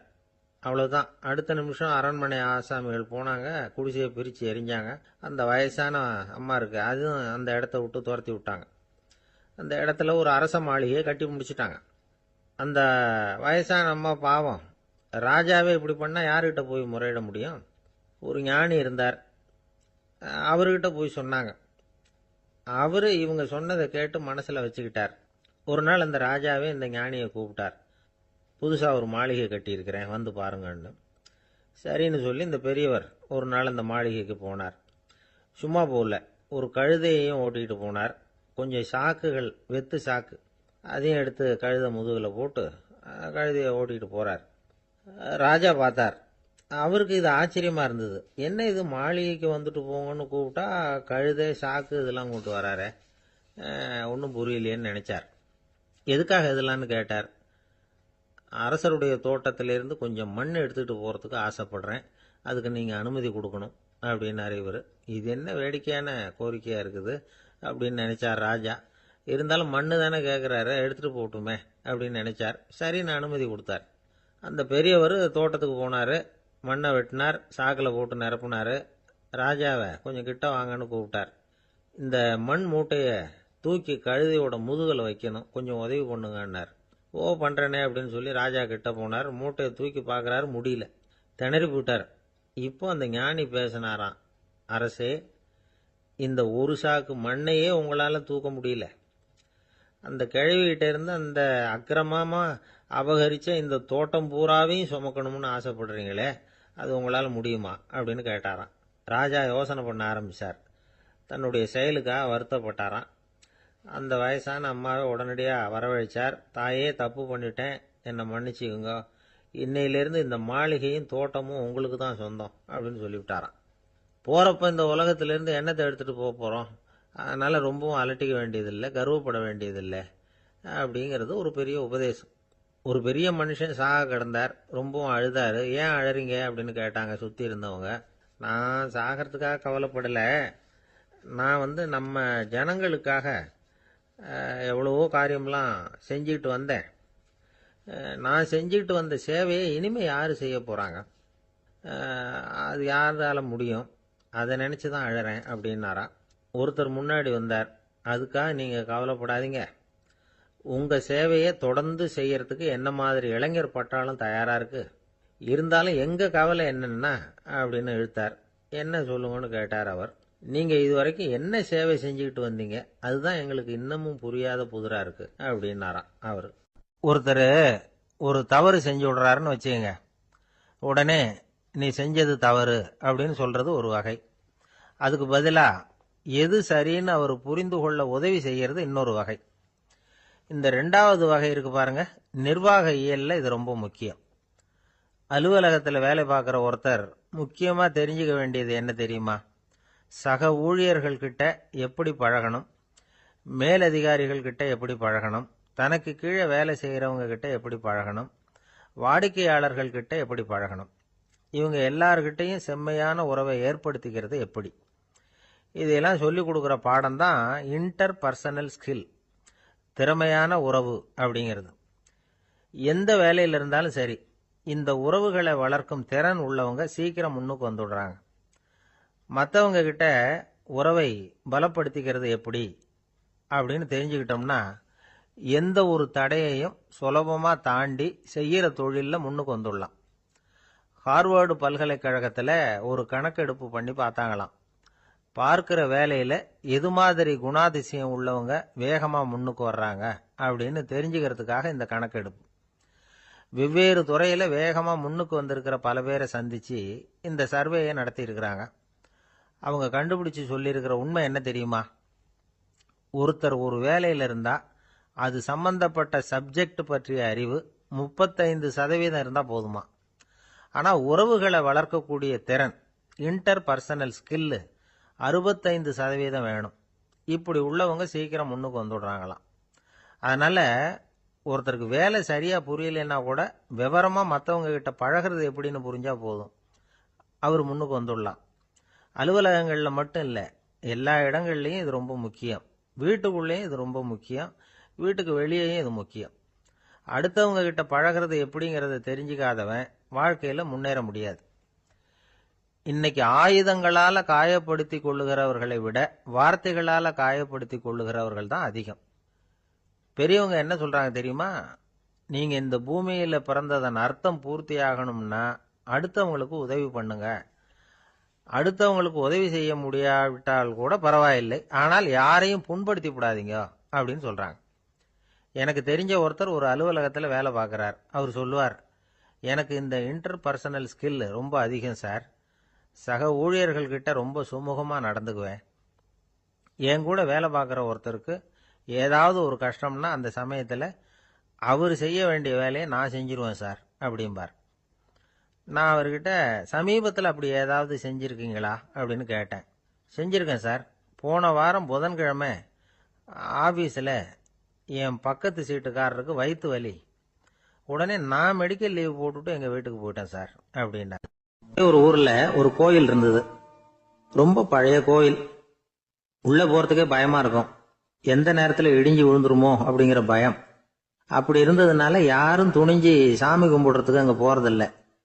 கோயிலுக்கு வர்ற கூட்டம் கொஞ்சம் கொஞ்சமாக குறைய ஆரம்பிச்சுட்டுது. கோயில் நிர்வாகிகள் எல்லாரும் கூடி உட்காந்து பேசினாங்க. என்ன பண்ணலாம்னு யோசனை பண்ணாங்க. எந்த இடம் மோசமாக இருக்கோ அந்த இடத்த பழுது பார்த்தாங்க. அங்கே எங்கே வர்ணத்தை பூசி கொஞ்சம் அழகுபடுத்தி பார்த்தாங்க. ஏதோ இந்த ஊரில் கோயில்னு ஒன்று இருக்கு, அது மக்களுக்கு தெரியணும் அப்படிங்கிறதுக்காகத்தான் இப்படிலாம் பண்ணாங்க. இருந்தாலும் கோவில் இருக்கிற நிலைமை மக்களுக்கு தெரியும். அதனால் அங்கே வர்றது குறைச்சிக்கிட்டாங்க அவங்க. ஒரு கட்டத்தில் யாருமே வர்றதில்ல. நிலைமை அந்த அளவுக்கு ஆயிட்டுது. மறுபடியும் கோவில் நிர்வாகிகள் கூட்டம் நடந்தது. இந்த கூட்டம் கூட கோயிலுக்கு உள்ள நடக்கல, இடிஞ்சு விழுந்துருமோங்கிற பயம். அதனால வெளியில தான் உட்காந்து கூட்டத்தை நடத்தினாங்க. ஏன்னா உள்ள போறதுக்கு அவங்களுக்கும் துணிச்சல் கிடையாது. எந்த நேரமும் விழுந்துரும் போல இருந்தது அது. அது வழியா போறவங்க கூட வேகமா அந்த இடத்த கடந்து போக ஆரம்பிச்சிட்டாங்க. கோவில் நிர்வாகிகள் வெளியில உட்காந்து கூட்டம் போட்டாங்க இல்லையா, அந்த கூட்டத்துல 4 தீர்மானங்களை நிறைவேற்றினாங்க. அது என்ன 4 தீர்மானம்னா, முதல் தீர்மானம், இந்த கோவிலை இடிப்பது அப்படிங்கிற முடிவை இந்த கமிட்டி மிகவும் வருத்தத்துடன் ஏற்றுக்கொள்ளுகிறது அப்படின்னு நிறைவேற்றினாங்க. இதுக்கு பதிலா இன்னொரு கோவிலை உடனடியாக கட்டி முடிச்சுடணுங்கிறது 2வது தீர்மானம். 3வது தீர்மானம் என்ன தெரியுமா? பழைய கோவிலின் கதவுகள், அதிலிருந்து பிரிச்சு எடுக்கிற செங்கல், இதையே புது கோவில் கட்டுவதற்கு பயன்படுத்தி கொள்ள வேண்டியது. பழைய கோவில் இருந்த மாதிரியே அதே வடிவத்தில் புது கோவிலையும் கட்ட வேண்டியது. பழைய கோவிலின் அஸ்திவாரத்தை அப்படியே வச்சுக்கிட்டு அதுக்கு மேல நாம கோயிலை கட்டிக்க வேண்டியது. இதுதான் 3வது தீர்மானம். இதையும் கமிட்டி முழு மனசோட ஏத்துக்கிட்டது. இது வரைக்கும் சரி. இப்ப அந்த கமிட்டி 4வதா ஒரு முக்கியமான தீர்மானத்தை கொண்டுகிட்டு வந்து அதையும் ஏகமனதா நிறைவேற்றி விட்டது. அது என்ன தீர்மானம்னா, புதிய கோவில் கட்டி முடிக்கிற வரைக்கும் பழைய கோவிலை இடிக்கிறதில்லை அப்படிங்கிற தீர்மானம். எப்படி இருக்குது பாருங்க இது. பழசை இடிக்காத வரையில அதே இடத்துல புதுசா எப்படி கட்ட முடியும்? பல விஷயங்கள்ல நாம நடந்துகிற முறையும் இப்படிதான் இருக்குதான். வாழ்க்கையில முன்னேறணும்னு ஆசைப்படுவோம். அதே நேரத்துல அந்த முன்னேற்றத்துக்கு எது தடையா இருக்கோ அதை விட்டு விடுறதுக்கும் மனசு வராது. வெளிநாட்டுல ஒரு பெரிய விருந்து நடந்துகிட்டு இருந்துதான். எல்லாரும் மது கோப்பையும் கையுமா அலைஞ்சுகிட்டு இருக்கிறாங்க. ஒருத்தர் மட்டும் கையில எதுவும் இல்லாம ரொம்ப நல்ல பிள்ளையா சாதுவா ஒரு ஓரமா தனியா உட்கார்ந்துருக்கிறார். அவர்கிட்ட நெருங்கி வாங்க மது சாப்பிடலாம் அப்படின்னு கூப்பிட்டாங்களாம். என்ன வற்புறுத்தாதீங்க, நான் என் மனசுக்குள்ள உறுதியா தீர்மானம் பண்ணிவிட்டேன் அப்படின்னாராம். என்ன தீர்மானம் பண்ணிருக்கீங்க அப்படின்னு கேட்டிருக்காங்க. ஏற்கனவே முழு போதையில இருக்கும் பொழுது மறுபடியும் மது கோப்பையை தொடறதில்ல அப்படின்னு தீர்மானம் பண்ணிருக்கேன் அப்படின்னாராம். ஏங்க எங்க போயிட்டு வரீங்க அப்படின்னு கேட்டேன். எனக்கு வேண்டப்பட்ட ஒருத்தரை பார்த்து. ஆஸ்பத்திரிக்குன்னார். எந்த ஆஸ்பத்திரிக்குன்ன? மாட்டு ஆஸ்பத்திரிக்குன்னார். என்ன விஷயம்னு? மாமனாருக்கு உடம்பு சரியில்லை, அதுதான் மாட்டு ஆஸ்பத்திரிக்கு போயிட்டு வரேன்னார். அட பாவி, அதுக்கு அந்த ஆஸ்பத்திரிக்கா போவாங்க அப்படின்னு ஆச்சரியமா. அட அது இல்லப்பா, முதல்ல எங்க குடும்ப டாக்டர் தான் தேடிக்கிட்டு போனேன். அவர் அந்த நேரத்தில் அவர் வளர்க்குற நாய்க்குட்டிக்கு உடம்பு சரியில்லைன்னு சொல்லி அதை தூக்கிக்கிட்டு மாட்டு ஆஸ்பத்திரிக்கு போயிட்டாராம் சொன்னாங்க. அதனால அங்கே போய் அவரை சந்திச்சு விஷயத்தை சொல்லிவிட்டு வர்றேன்னார். அப்புறம் தான் எனக்கு கொஞ்சம் நிம்மதியாக இருந்தது. பொதுவாக நமக்கு தெரிஞ்ச வரையில் டாக்டர்கள் 2 வகை. நமக்கு வைத்தியம் பண்ணுற டாக்டர்கள் ஒரு வகை, நம்மகிட்ட இருக்கிற ஆடு மாடு கோழிக்கு வைத்தியம் பண்ணுற டாக்டர்கள் ஒரு வகை. இப்போ தான் எனக்கு தெரியும் இன்னொரு வகையான டாக்டர்களும் உண்டுங்கிறது. அது யாருன்னா பூச்சிகளுக்கு வைத்தியம் பண்ணுற டாக்டர்கள், அதாவது பூச்சி டாக்டர்கள். வெளிநாடுகளில் அப்படிலாம் கூட சில பேர் இருக்கிறாங்க. பிரிட்டனில் யார்க்ஷயர் வட்டாரத்தில் ராதர்ஹாம் அப்படின்னு ஒரு ஊர். அங்கே ஒரு விலங்கியல் மருத்துவர் பேர் டாக்டர் லான்ஸ் ஜெப்சன். அவர் ஆஸ்பத்திரி வாசலில் பார்த்தீங்கன்னா தினமும் நிறைய பேர் நின்றுக்கிட்டு இருப்பாங்க. கையில் கண்ணாடி குடுவை, தகர டப்பா இப்படி ஏதாவது இருக்கும். அதுக்குள்ளே ஏதாவது பூச்சிகள் இருக்கும். அதுக்கு வைத்தியம் பண்ணுறதுக்காக வந்தவங்க தான் அவங்க எல்லாம். சிலந்தி பூச்சி, பல்லி, தேளு, பாம்பு இப்படி ஏதாவது இருக்கும். பொழுதுபோக்கா சில பேர் நாய், பூனை, கிளி, மைனா, புறா இப்படி ஏதாவது வளர்க்குறாங்கல்ல, அது மாதிரி இப்போல்லாம் தேளு, பல்லி, பாம்பு, பூச்சி இதையெல்லாம் வளர்க்க ஆரம்பிச்சிட்டாங்களாம். இது ஒரு புது ஃபேஷன். இப்போ கூண்டுக்குள்ளே டப்பாக்குள்ளே போட்டு வளர்க்குறது, அதுக்கு ஏதாவது நோய் வந்துட்டுதுன்னா வைத்தியம் பண்ணுறதுக்கு டாக்டர்கிட்ட வந்துட வேண்டியது, இப்படி இந்த பழக்கம்லாம் நிறையா வந்துட்டுது. ரத்தம் உறிஞ்சிற அட்டைகள் கூட இவங்ககிட்ட வைத்தியத்துக்கு வருதான். சிலந்திகளில் செங்கால் சிலந்தின்னு ஒரு வகை. மத்திய அமெரிக்க காடுகளில் இது அதிகம். சிலந்திகள்லேயே ரொம்ப விலை உசந்தது இந்த ரகம்தான். கால்களில் சிவப்பு கோடுகள் இருக்கும்.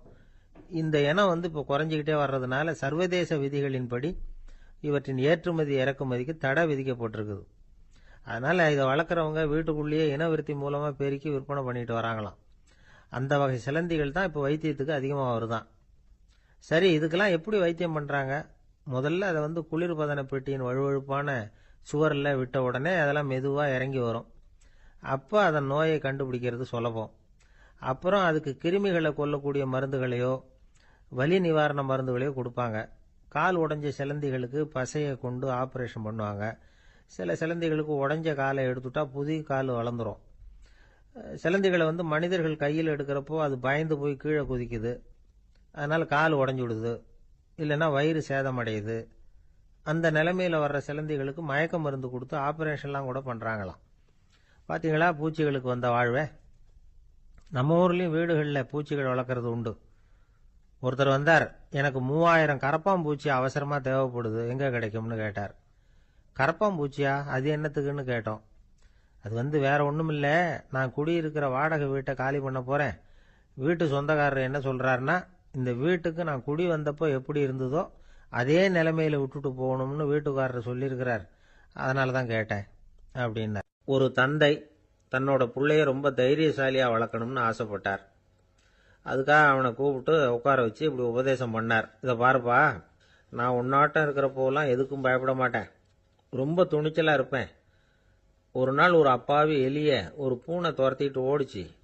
நான் உடனே என்ன செஞ்சேன் தெரியுமா? அந்த பூனையை பிடிச்சேன். அது வாலில் ஒரு பட்டாசு சரத்தை கட்டினேன், கொளுத்தி விட்டேன். படபடன்னு வெடிக்க ஆரம்பிச்சுட்டுது. அது துள்ளிக்கிட்டு அங்கேயும் இங்கேயும் ஓடி இருக்கு பாரு ஓட்டம், ரொம்ப தமாஷு அப்படின்னார் அப்பா.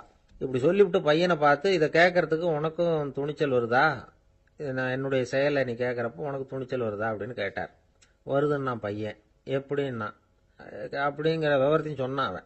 அதாவது எலியை விரட்டினத்துக்காக பூனை வாலில் பட்டாசு கொளுத்துனீங்க நீங்க, பூனையை விரட்டினத்துக்காக உங்க கழுத்தில் பட்டாசு சரத்தை மாட்டினா என்னன்னு தோணுது எனக்கு அப்படின்னா பையன்.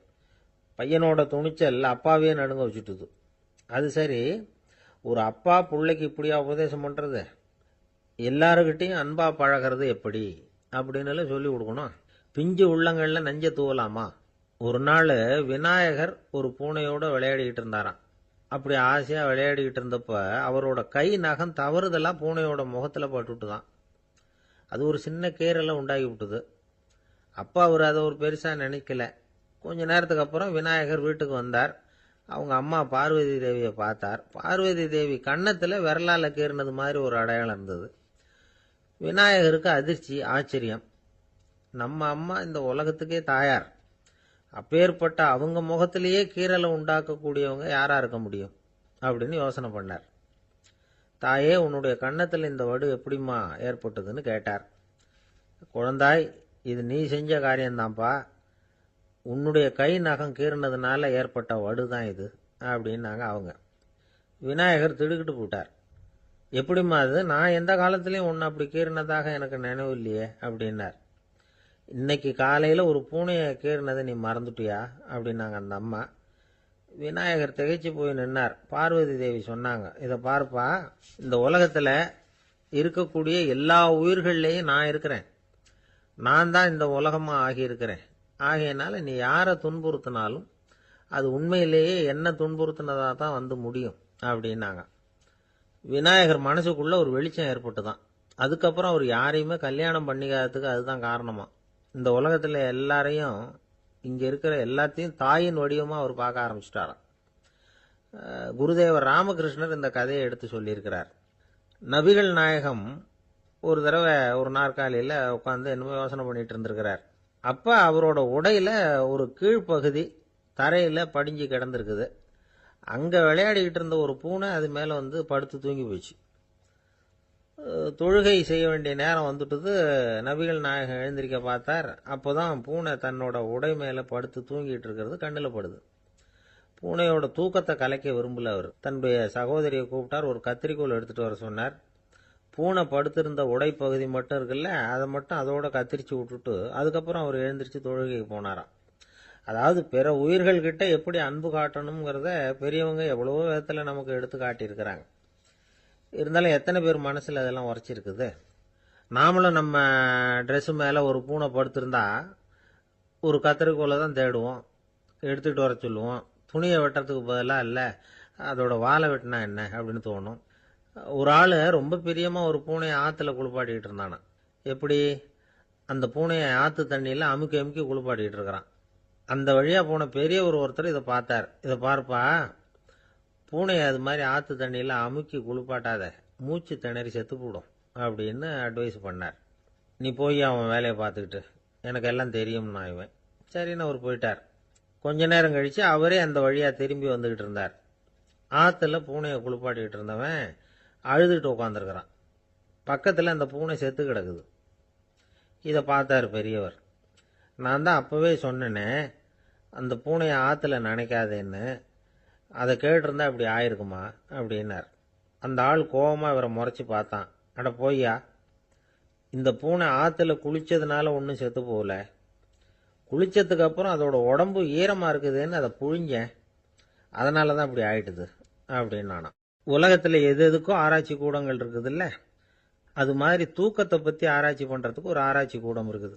அப்படி ஆராய்ச்சி பண்ணணும்னா அதுக்கு மூழ்கிக்கிட்டு இருக்கணும்ல. அதனால தான் அந்த ஆராய்ச்சி கூடம் இங்கே இல்லை. அமெரிக்காவில் பாஸ்டன் பல்கலைக்கழக மருத்துவமனையில் அது இருக்குது. அங்கே தூக்கத்தை பற்றி பலவிதமான ஆராய்ச்சிகள் பண்ணிகிட்டு இருக்கிறாங்க. அந்த ஆராய்ச்சி கூடத்தில் இயக்குனராக இருக்கிற ஒரு நிபுணர் அவர் என்ன சொல்கிறார் தெரியுமா? உங்களுக்கு தூக்கம் வரலையா, நீங்கள் நல்லா தூங்குறதுக்கு தாராளமாக சில யோசனைகளை என்னால் சொல்ல முடியும் அப்படிங்கிறார். யோசனை தானே, காசா பணமாக கேட்டு வச்சுக்கலாமே. உணவு, மனநிலை, தூங்கும் இடத்தோட சூழ்நிலை, படுக்கைக்கு செல்கிறப்போ உள்ள பழக்க வழக்கங்கள், இது காரணமாக ஒருத்தருக்கு தூக்கம் வராமல் போகலாம். தூக்கம் வராததுக்கு இதுதான் காரணம்னா அதையெல்லாம் சுலபமாக கட்டுப்படுத்தலாங்கிறார் அவர். தூக்கத்தை வரவழைக்கக்கூடிய ஒரு நல்ல மருந்து உடற்பயிற்சி. ஆனால் ஒன்று, படுக்க போகிற நேரத்தில் இது மாதிரி உடற்பயிற்சிகள் எல்லாம் செய்யக்கூடாது. கொஞ்சம் முன்னாடி பகல்லையே இந்த பயிற்சிகளை செய்கிறது நல்லது. தூக்கம் வராமல் அவதிப்படுறவங்க பிற்பகல் நேரங்களில் காஃபி, டீ இது மாதிரி பானங்களை சாப்பிடக்கூடாது. மது அருந்துறது கூட தூக்கத்தை பாதிக்கும். வெது வெதுப்பான நீரில் குளிக்கிறது, தியானத்தில் ஈடுபடுறது, ஓய்வாக இருக்கிறது, படுக்கிறது, அதாவது படுக்கிறதுக்கு முன்னாடி ஒரு குவளை பால் சாப்பிட்றது, இதெல்லாம் தூக்கத்தை வரவழைக்கிறது ரொம்ப உதவியாக இருக்கும். இன்னொரு விஷயம் என்னென்னா, தூங்கி ஆகணுமேங்கிற கவலை வேண்டியதில்லை. அப்படி நினச்சி கவலைப்படுறதை விட்டுடணும். தூக்கம் வரலையா, உடனே படுக்கையை விட்டு எழுந்திருக்க வேண்டியது. வெளியில் வாங்க, வேறு ஏதாவது வேலையில் ஈடுபடுங்க, கொஞ்சம் நேரம் உலாவுங்க, அல்லது ஏதாவது ஒரு புஸ்தகத்தை எடுத்து படிங்க. களைப்பு ஏற்பட்டால் மறுபடியும் படுக்கைக்கு போங்க. தூக்கம் தானாக வந்துடும். ஒரு விஷயத்தை மட்டும் நல்லா ஞாபகத்தில் வச்சுக்கணும். படுக்கைக்கு போகிறப்போ உங்கள் மற்ற எல்லா பிரச்சனைகளையும் மறந்துடணும். அது எப்படி சார் முடியும், அந்த நேரம் தானே எல்லா பிரச்சனையும் வரிசையாக ஞாபகத்துக்கு வருது அப்படின்னு நாம் நினைக்கலாம். ஆனால் பழக்கத்தில் அதை நாம் மாற்றிக்க முடியும். கொஞ்சம் முயற்சி பண்ணணும், அவ்வளோதான். இது எல்லாமே ஆராய்ச்சி பண்ணி பார்த்துட்டு அந்த நிபுணர் சொல்கிற கருத்து தான். இன்னொரு விஷயமும் அவர் சொல்கிறார். அது என்னென்னா, உடல் கோளாறு காரணமாக தூக்கம் வராமல் அவதிப்படுறவங்களுக்கெல்லாம் இந்த யோசனைகள் சரியாக வராது அப்படிங்கிறார். அதுக்கெல்லாம் மருத்துவ சிகிச்சை கொடுத்து தான் சரி பண்ணணும். சில பேருக்கு நடு ராத்திரியில் மூச்சு திணறல் ஏற்பட்டு தூக்கம் வராமல் போயிடும். ஊரெல்லாம் தூங்குறப்ப தான் மட்டும் தூங்காமல் மூழ்கிட்டு இருக்கிறது, ஊரெல்லாம் மூழ்கிட்டு இருக்கிறப்போ தான் மட்டும் தூங்குறது, இது மாதிரி கோளாறுகளால் சில பேர் பாதிக்கப்படலாம். காலு தசை முறுக்கிக்கிறதுனால சில பேருக்கு அடிக்கடி இழிப்பு வரலாம். மன அழற்சி காரணமாக சில பேருக்கு தூக்கம் வராது. இது மாதிரி கோளாறுகளுக்கெல்லாம் அதுக்கு தகுந்த மாதிரி சிகிச்சை கொடுத்து தான் சரி பண்ண வேண்டியிருக்கும். எந்த கோளாறும் இல்லாமல் தூக்கம் வரலைன்னா ஆரம்பத்தில் சொன்ன முறைகளை கடைப்பிடிச்சு பார்க்கலாம். தூக்கம் வந்ததுன்னா யோசனை சொன்ன அந்த நிபுணருக்கு நன்றி சொல்லலாம். ஒருத்தர், ஏன் சார் பஸ்ஸில் தூங்குறது கெட்ட பழக்கமானு கேட்டார். இல்லையே, நான் கூட பஸ்ஸில் போகிறப்ப தூங்கிட்டு தானே போவேன் அப்படின்னார் இன்னொருத்தர். அப்புறம் ஏன் என்ன டிரைவர் வேலை வேணாம்னு வீட்டுக்கு அனுப்பி வச்சுட்டாங்க அப்படின்னாராம் அவர். 13வது பாடல். புள்ளின் வாய் கீண்டானே பொல்லா அரக்கனை கிள்ளிக் களைந்தானே, கீர்த்திமை பாடிப்போய் பிள்ளைகள் எல்லோரும் பாவை களம் புக்கார், வெள்ளி எழுந்து வியாழம் உறங்கிற்று புள்ளும் சிலம்பினகான், போதறிக் கண்ணினாய் குள்ளக் குளிரக் குடைந்து நீராடாதே பள்ளி கிடத்தியோ, பாவாய் நீ நன்னாளால் கள்ளம் தவிர்ந்து கலந்தேலோர் எம்பாவாய். கண்ணழகு படைத்த பெண் ஒருத்தியை இப்பாசுரத்தால் எழுப்புகிறார்கள். மலரில் உள்ள வண்டுகள் போன்று அழகிய கண்களை உடையவளே, கொக்கு வேடத்தில் வந்து வாயை பிளந்து கண்ணனை விழுங்க எண்ணிய பகாசுரனை அவன் வாயை கிழித்து அழித்த கண்ணபெருமான், கொடியவனான ராவணரது தலைகளை அறுத்து அழித்த ராமபிரான், அவர்களது வீர வரலாறுகளை பாடிக்கொண்டு இளம்பெண்கள் எல்லோரும் பாவை நோன்புக்குரிய இடத்திற்கு எப்போதோ சென்று விட்டனர். வானத்திலேயோ குரு என்கிற கோள் மறைந்து சுக்கிரன் உதயமாகிவிட்டான். பட்சிகள் வீதியெல்லாம் பறந்து சப்திக்கின்றன. இந்த மார்கழி விடியல் விடியும் முன்பே உடல் நன்கு குளிரும்படி மடுவில் குடைந்து குடைந்து நீராட வேண்டாமா? இன்னும் படுக்கையில் சுருண்டு கிடக்கலாமா? நல்ல நாளும் அதுவுமாக இப்படி இருக்கிறாயே, அப்படி உனக்கு என்ன தனிய அனுபவம்? உன் மனதில் உள்ள கள்ளத்தனத்தை விடுத்து எங்களோடு சேர்ந்து வா என்று அழைக்கிறார்கள். இதை ரசமாக அனுபவிக்கிறவர்கள் முதல் பாடலிலே மனத்துக்கினியான் என்று ராமனை பேசிவிட்டதால் இந்த ஆயர்பாடிக்குள்ளே ஒரு பெரிய விவாத கோலாகலம் ஏற்பட்டு விட்டதாம். அதாவது சர்ச்சை. அது யாரடா அது? கண்ணனுடைய ஊரிலே வந்து ராமனுடைய கதையை பேசிக் கொண்டிருக்கிறார்களே என்று சில பேர், சில ஆயர்கள் கோபப்படவும், ஏன் அப்படி பேசக்கூடாதா என்று சில பேர் மறுபடியும் எதிர்ப்பக்கம் விவாதிக்கவும், ஒரு பட்டிமண்டபத்தை போலவே ஒரு விவாதம் அங்கு தொடங்கிவிட்டது என்று அனுபவிப்பார்கள். ஏனென்றால் இந்த பாடலில் எப்படி வருகிறது? புள்ளின் வாய் கீண்டானி என்று கண்ணபெருமான் பகாசுரனை அழித்த கதையை சொல்லி பிறகு பொல்லா அரக்கனை கிள்ளி களைந்தானே என்று ராமாவதார கதையையும் சேர்த்து பேசுகிறார்கள். அதை எப்படி சொல்லுகிறார்கள்? கண்ணனுடைய ஸ்தலத்தில் ராமனுடைய கதையா என்று ஒருவர் கேட்க, ஏன் முன்பு ராமனை பாடிய காலத்திலே நாம் கண்ணனை சேர்த்து பாடியது இல்லையா? அந்த காரணமாக வருக வருக வருக இங்கே வாமன நம்பி வருக, கரிய குடல் செவ்வவாய் முகத்து என் காகுத்த நம்பி வருக என்று ஆண்டாளே பாடியிருக்கிறாளே. எனவே ஆண்டாள் சிற்றில் சிதைத்தல் பாடுகிற காலத்தில் சீதவாய் அமுதம் உண்டாய் எங்கள் சிற்றில் சிதையேல் என்று பாடியிருக்கிறாளே. அந்த அனுபவத்தை எல்லாம் இங்கே குறிப்பிடுகிறார்கள். வருக வருக என்று ஆழ்வார் அனுபவித்ததையும் சிற்றில் சிதைக்காதே என்று ஆண்டாள் அனுபவித்ததையும் இந்த இடத்தில் மேற்கோளாக காட்டி, இந்த அயோத்தியிலே ராமபெருமானுடைய புகழை பேசுவது போல ஆயர்பாடியில் கண்ணன் புகழ்தான் பேச வேண்டும் என்ற கட்டாயமில்லை, இடம் மாறி பேசினாலும் ஒன்றும் தவறு இல்லை என்று ஒப்பந்தமாயிற்று என்று இதை வேறு ஒரு கோணத்திலே பேசுவார்கள். தீவிர பற்று உடையவர்கள் எப்போதும் இது போன்ற பிரச்சனைகளில் ஈடுபடுவது என்பது தவிர்க்க முடியாதது. புள்ளின் வாய் கிண்டானே பொல்லா அரக்கனை கிள்ளி களைந்தானே. பறவை வடிவத்திலே வந்தவனை அவன் அழித்தவன்.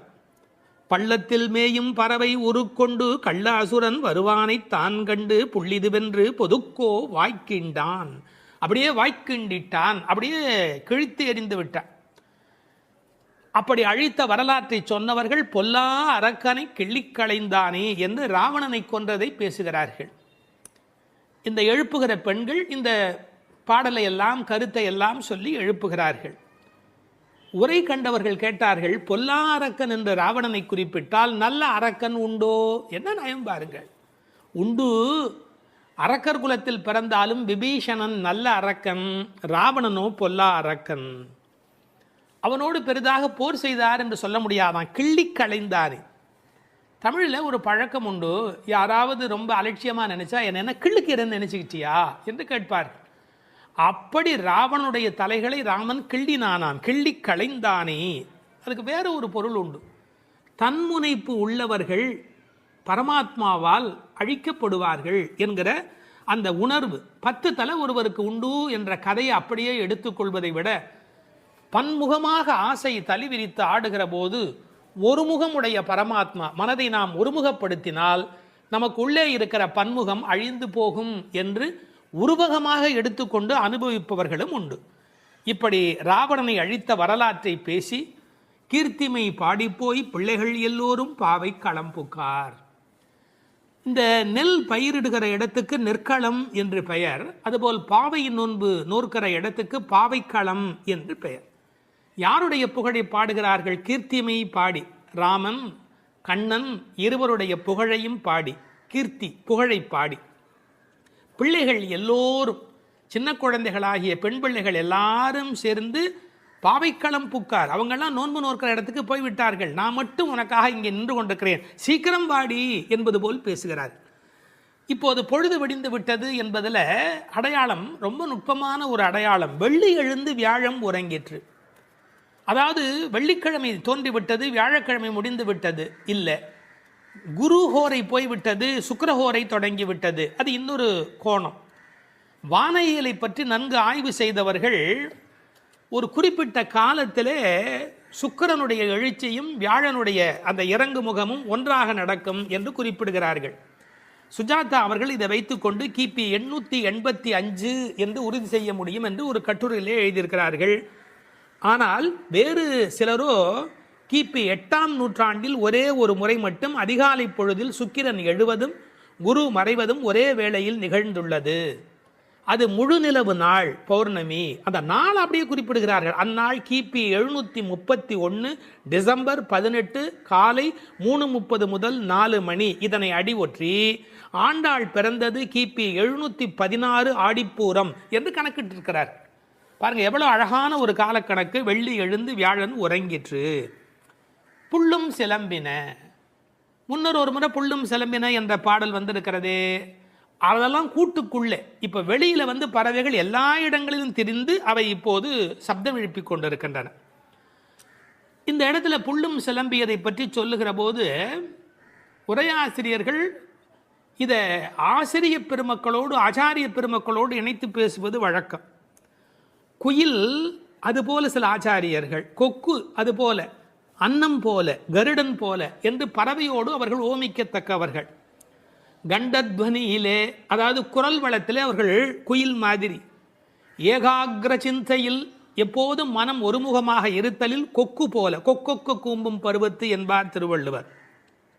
சாரத்தை கிரகித்துக் கொள்வதிலே அன்னபக்ஷி போல, அன்னத்தைப் போல.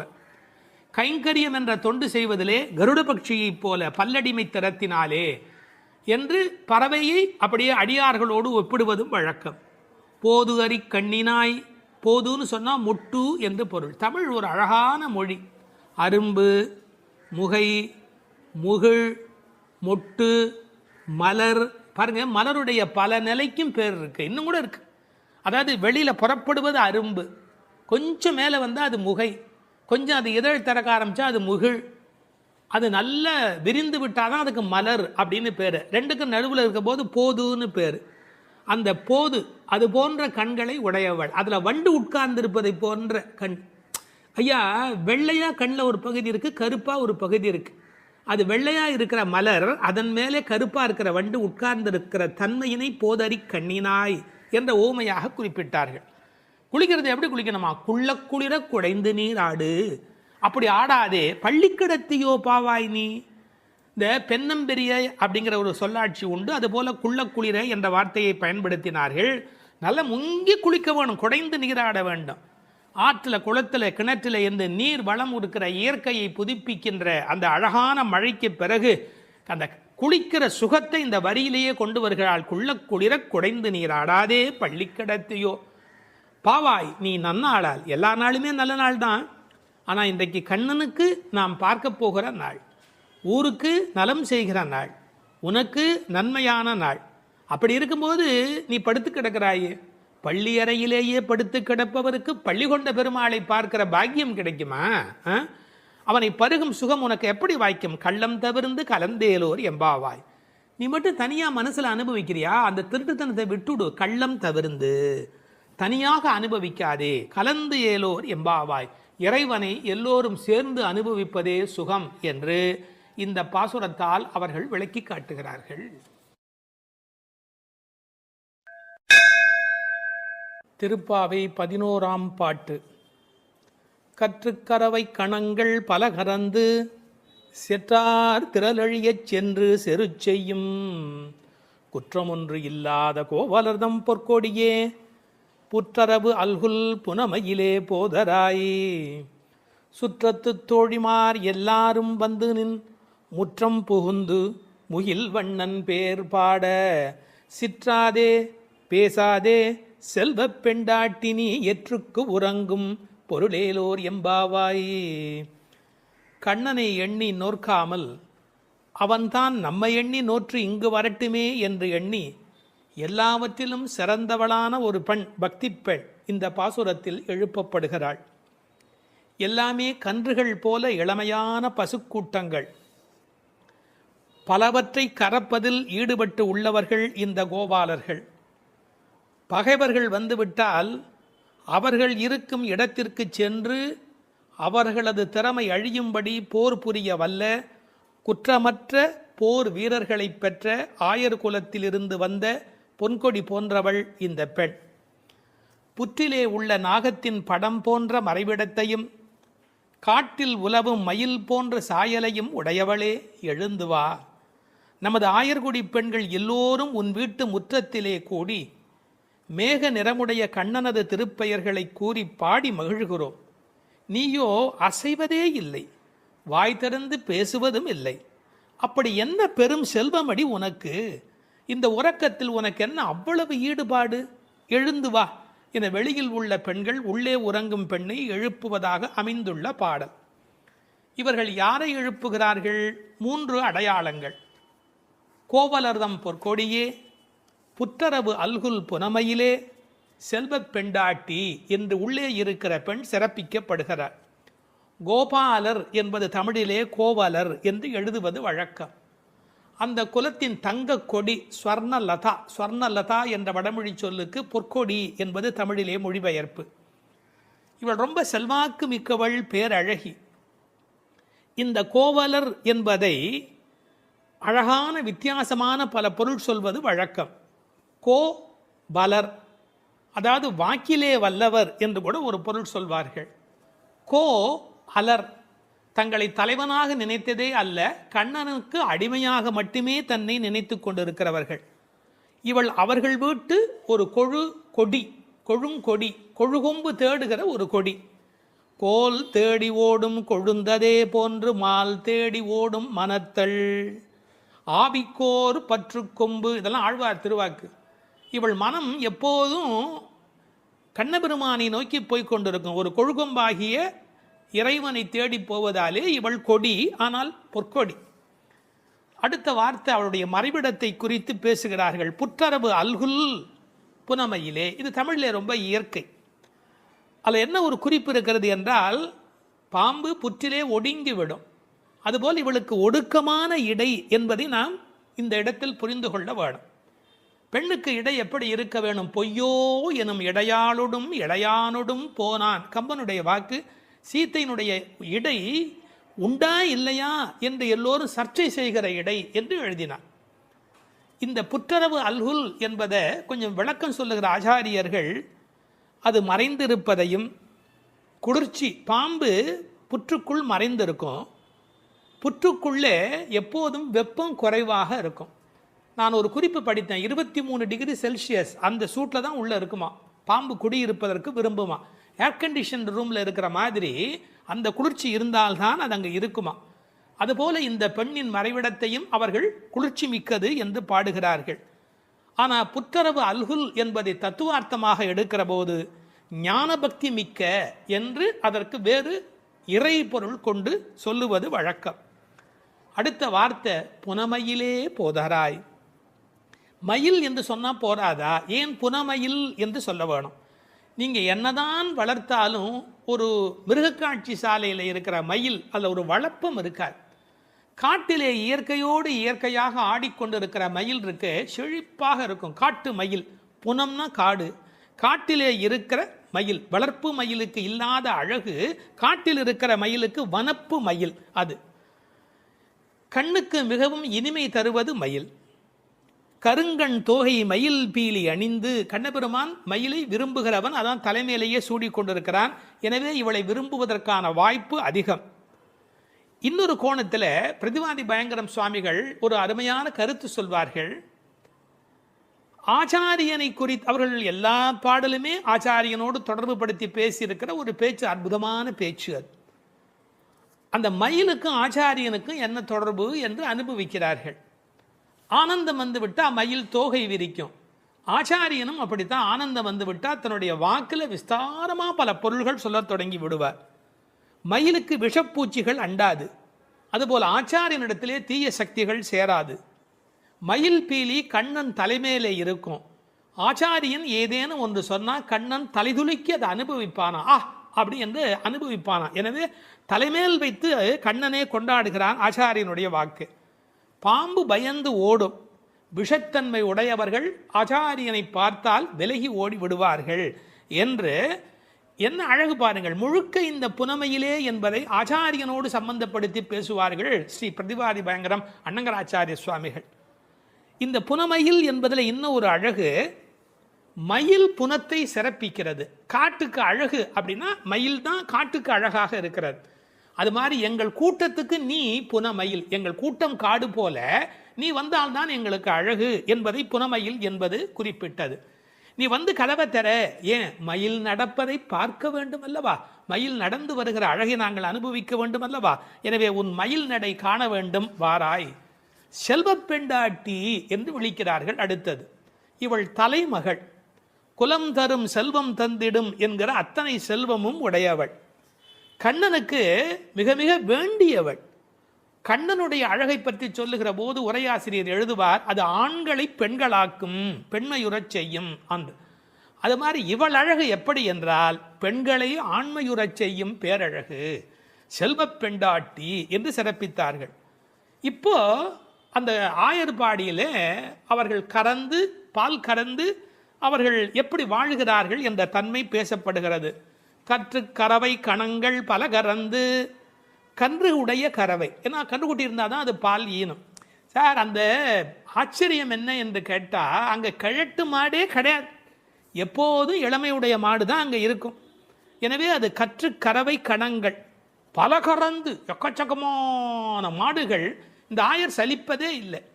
பரதநாட்டியம் கற்றுக்கொள்கிற பெண்களை சொல்வார்கள், மண்டி போட்டு பாரு அப்படிம்பாங்க. அது மாதிரி பால் கறக்கிறவர்கள் குத்த வச்சு உட்காந்து பால் கறப்பார்கள். எக்கச்சக்கமான ஸ்டாமினா, உடல் பலம் இருந்தால் தான் தொடர்ந்து உட்காரவே முடியும். நீங்கள் சாதாரணமாக உட்காந்துடலாம், ஆனால் குத்த வச்சு உட்காரது இருக்கும் பாருங்க. பரதநாட்டியம் ஆடுகிறவர்களுக்கு முதல் பயிற்சி அதுதான். பால் கறக்கிற அந்த கோபாலர்களுக்கு இயல்பிலேயே வரிசையாக மாட்டை கறந்து உடல் பலம் எக்கச்சக்கமாக இருக்கும். பல கறந்து, இந்த கன்று என்பதை கற்று என்று எழுதுகிறார்கள். ஏன்னா மெல்லினமாக தான் இருக்கணும் கன்று. அது எப்படி வல்லினம் ஆயிட்டுனா, கண்ணுக்குட்டி மாதிரியா இருக்குது, அதுவே அவ்வளோ வலிமையாக துள்ளி குதிச்சுக்கிட்டு இருக்குது. அப்புறம் கன்றுன்னு எப்படி சொல்கிறது, அது கற்று. இதுக்கும் ஆழமான ஒரு உரை சொல்லுகிற வழக்கம் எப்படின்னா, கல்வி. கற்று அப்படின்னா கல்வியின் மூலமாக. அதாவது இது கண்ணுக்குட்டி அப்படிங்கிற அர்த்தத்தை தாண்டி நிறைய கல்வி கற்ற சிஷ்ய கோடிகளோடு ஆச்சாரியன் வருகிற பேரழகு, இப்படி ஆச்சாரியனோடு சம்பந்தப்படுத்தி அந்த பாடலுக்கு விளக்கம் சொல்வது உண்டு. பசுவனுடைய சிறப்பை சொல்வதாக இருந்தால், அந்த கோதூளி, அதனுடைய கால் தூசிக்கு பெருமை அதிகம். அந்த பசுவினுடைய அந்த கொட்டில் இருக்கு இல்லையா, மாட்டு கொட்டில், அங்கே போய் உட்காந்தா மன அமைதி கிடைக்கும். வாழ்க்கையில் மனதில் ரொம்ப அதிக துன்பம் உடையவர்கள் பசுக்கள் குடியிருக்கிற கொட்டிலில் போய் பசுக்களை தொட்டு தடவி கொஞ்ச நேரம் அங்கே இருந்தால் அடைய முடியாத அமைதி அடைவார்கள், நோயிலே இருந்து நீங்குவார்கள். இப்போ கண்டுபிடிச்சிருக்கிறாங்க. இப்படி ஒருவரே பல மாடு கடந்து எடுக்கக்கூடிய உடல் பலம் உடையவர்கள். ஆனால் வெறும்னா பால் கறக்கிற ஆட்கள்னு நாம் நினைக்கக்கூடாது. எதிரிகள் யாராவது, எதிரினா இவங்களுக்கு கிடையாது, கண்ணனை எதிர்க்கிறதுக்கு யாராவது வந்தால் செற்றார் திரளழிய சென்று செரு செய்யும். வேடிக்கையாக சொல்லுவாங்க, டே என் ஏரியாவுக்கு வாடா பார்த்துக்கிறேன் அப்படின்னு. அது மாதிரி சிங்கத்தை குகையிலேயே சந்திப்பது போல எதிரிகளுடைய கோட்டைக்கு உள்ளேயே புகுந்து அவர்களை அடித்து நொறுக்குவார்கள். கிருஷ்ணனுடைய எதிரிகளை தங்கள் எதிரிகளாக நினைத்து கொள்வார்கள். செற்றார் திரளழிய சென்று செரு செய்யும். ராமனை பற்றி பாடும்போது சென்று அங்கு தென்னிலங்கை செற்றாய் திரள் போற்றினாலே, இந்த ஆயர்பாடியில் இருக்கிற கோபாலரும் சென்று சண்டையிடுகிறவர்கள். குற்றமொன்றில்லாத கோவலர். அவங்களுக்கு இடக்கை வழக்கை தெரியாது. படித்து வந்தவன் சார் விஷமம் பண்ணுவான், கல்வி உள்ளவன் தானே அதிக வம்பு பண்ணுவான். இவங்களுக்கு எந்த குற்றமுமே கிடையாது. அப்படிப்பட்ட கோவலர்தம் பொற்கொடியே. சுற்றத்து தோழிமார் எல்லாரும் வந்து, அத்தனை பேரும் வந்துட்டோம். முடி உன் வீட்டு வாசலில் நிற்கிறோம். தேகபந்துக்கள் ஆத்ம பந்துக்கள் என்று எல்லாருமா நாங்கள் உன் வீட்டு வாசலில் வந்து நிற்கிறோம். நீ முற்றம் புகுந்து முகில்வண்ணன் பேர் பாட. உங்கள் வீட்டு கதவை திறந்து நாங்கள் தொட்டிமுற்றத்துக்குள்ளேயே வந்து நிற்கிறோம். வீடு கட்டுகிறவர்கள் பழைய காலத்தில் படி, நடை, கூடம், முற்றம், பின்னால் இருக்கிற இடம் வெளி என்று கட்டுவார்கள். நாங்கள் படியை தாண்டி நடையை தாண்டி வீட்டு முற்றத்துக்குள்ளே வந்து பாடுகிறோம். இன்னும் உன் காதில் கேட்கலையா? அணியரங்கன் திருமுற்றத்து அடியார் தங்கள் இன்பமிகு பெரும் குழுவும் கண்டு. பெருமாள் திருமொழியில் இருக்கிற வாக்கு. ரங்கநாதனுடைய முற்றத்தில் வந்து நின்று கொண்டு பாடுவார்கள்.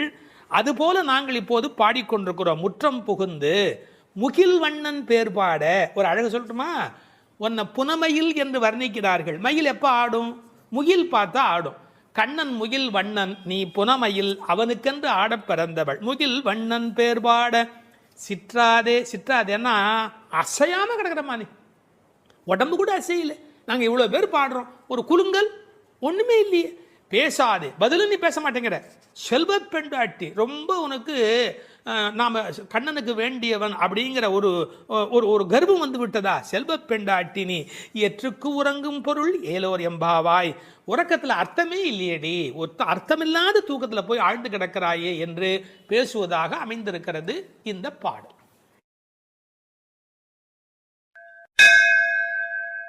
பனிரெண்டாம் பாடல்.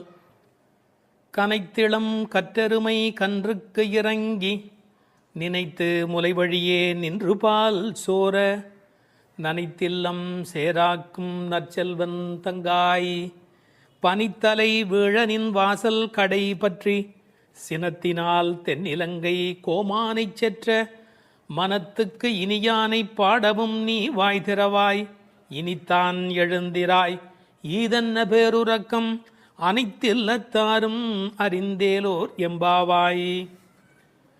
இதனுடைய பொருள், கன்றை பிரிந்த எருமை தன் கன்றை நினைத்து கனைத்து அந்த நினைப்பால் தனது காம்புகளிலிருந்து விடாது பால் பொழிவதால் வீடெல்லாம் பால் வெள்ளமிட்டு சேராகி கிடக்கின்ற வீட்டின் தலைவனான பெரும் செல்வத்தை பெற்றிருப்பவனது தங்கையே.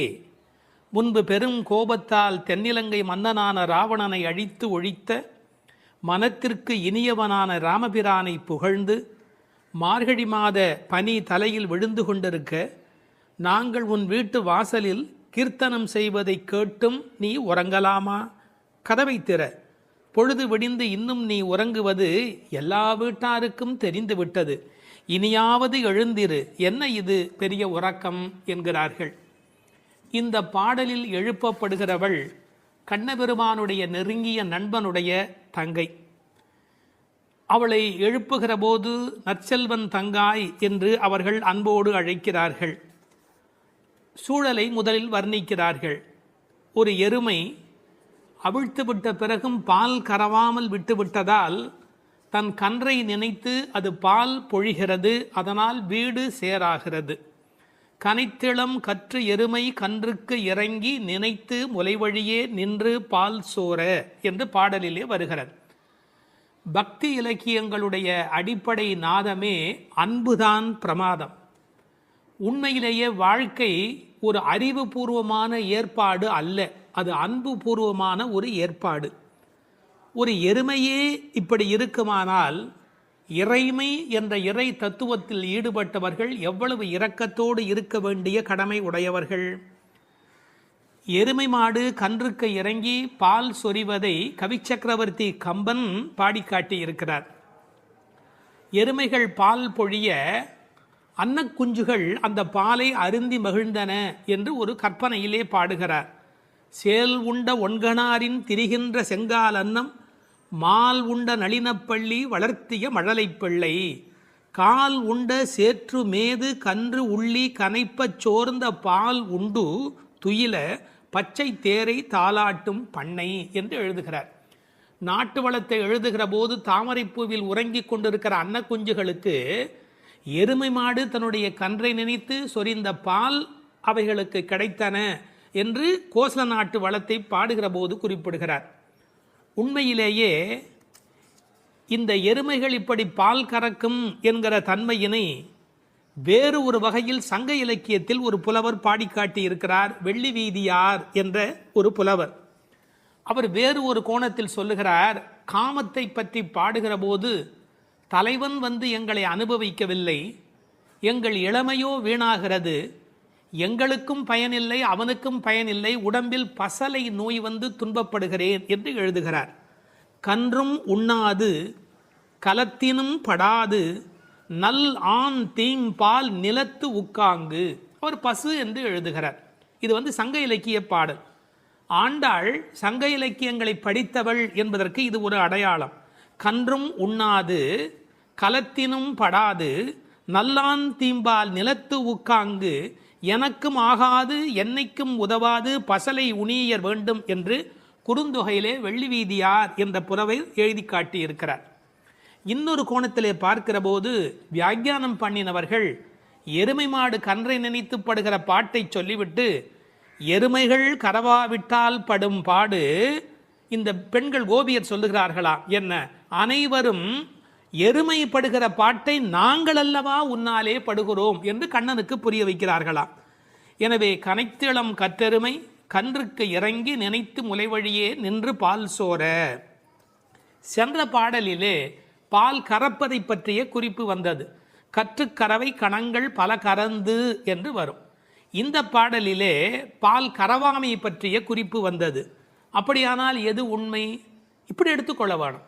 பக்தி யோகத்தில் ஈடுபட்டிருக்கிற தன்மையினை இந்த பாடலும், கர்மயோகத்தில் ஈடுபட்டிருக்கிறவர்களை பற்றிய குறிப்பை அந்த பாடலிலும் ஆண்டாள் குறிப்பிடுகிறாள் என்று பொருள் கொள்ள வேண்டும். நற்செல்வன் தங்காய், சிறந்த செல்வமுடையவனுடைய தங்கையே. அவன் எப்படி நற்செல்வனாக இருக்கிறான்? கண்ணனுடைய மிக நெருங்கிய நண்பன் ஒருவன், அதை ஆழ்வார் பாடுகிற போது சொல்லுகிறார். பெரியாழ்வார் திருமொழியிலே சுரிகையும் தெரிவில்லும் செண்டுகோலும் மேலாடையும் தோழன்மார் கொண்டு ஓட ஒரு கையால் ஒருவன் தன் தோளை ஊன்றி. கண்ணன் எப்போதும் யாராவது ஒருத்தனுடைய தோளை அணைத்தபடி இருக்கிறானாம். அப்படி ஒரு கையால் ஒருவன் தன் தோளை ஊன்றி. எனவே கண்ணனுடைய மிக நெருக்கமான நண்பன் அவனை விட்டு வராமையினாலே அவன் வீட்டு எருமை கரவாதபடி போயிற்று என்று பொருள் கொள்ள வேண்டும். தமிழிலே மாடு என்பதே செல்வத்தை குறிப்பது. எனவே அந்த மாட்டின் பெருஞ்செல்வம் உடையதால் நற்செல்வன் தங்காய் என்று பொருள் செய்தார்கள். தத்துவார்த்தமாக பொருள் செய்தவர்கள் ஆண்டாளுக்கு சகோதரராக எம்பெருமானாரை சொல்லுகிற மரபு வழி சிந்தனையினை கொண்டு வருகிறார்கள்.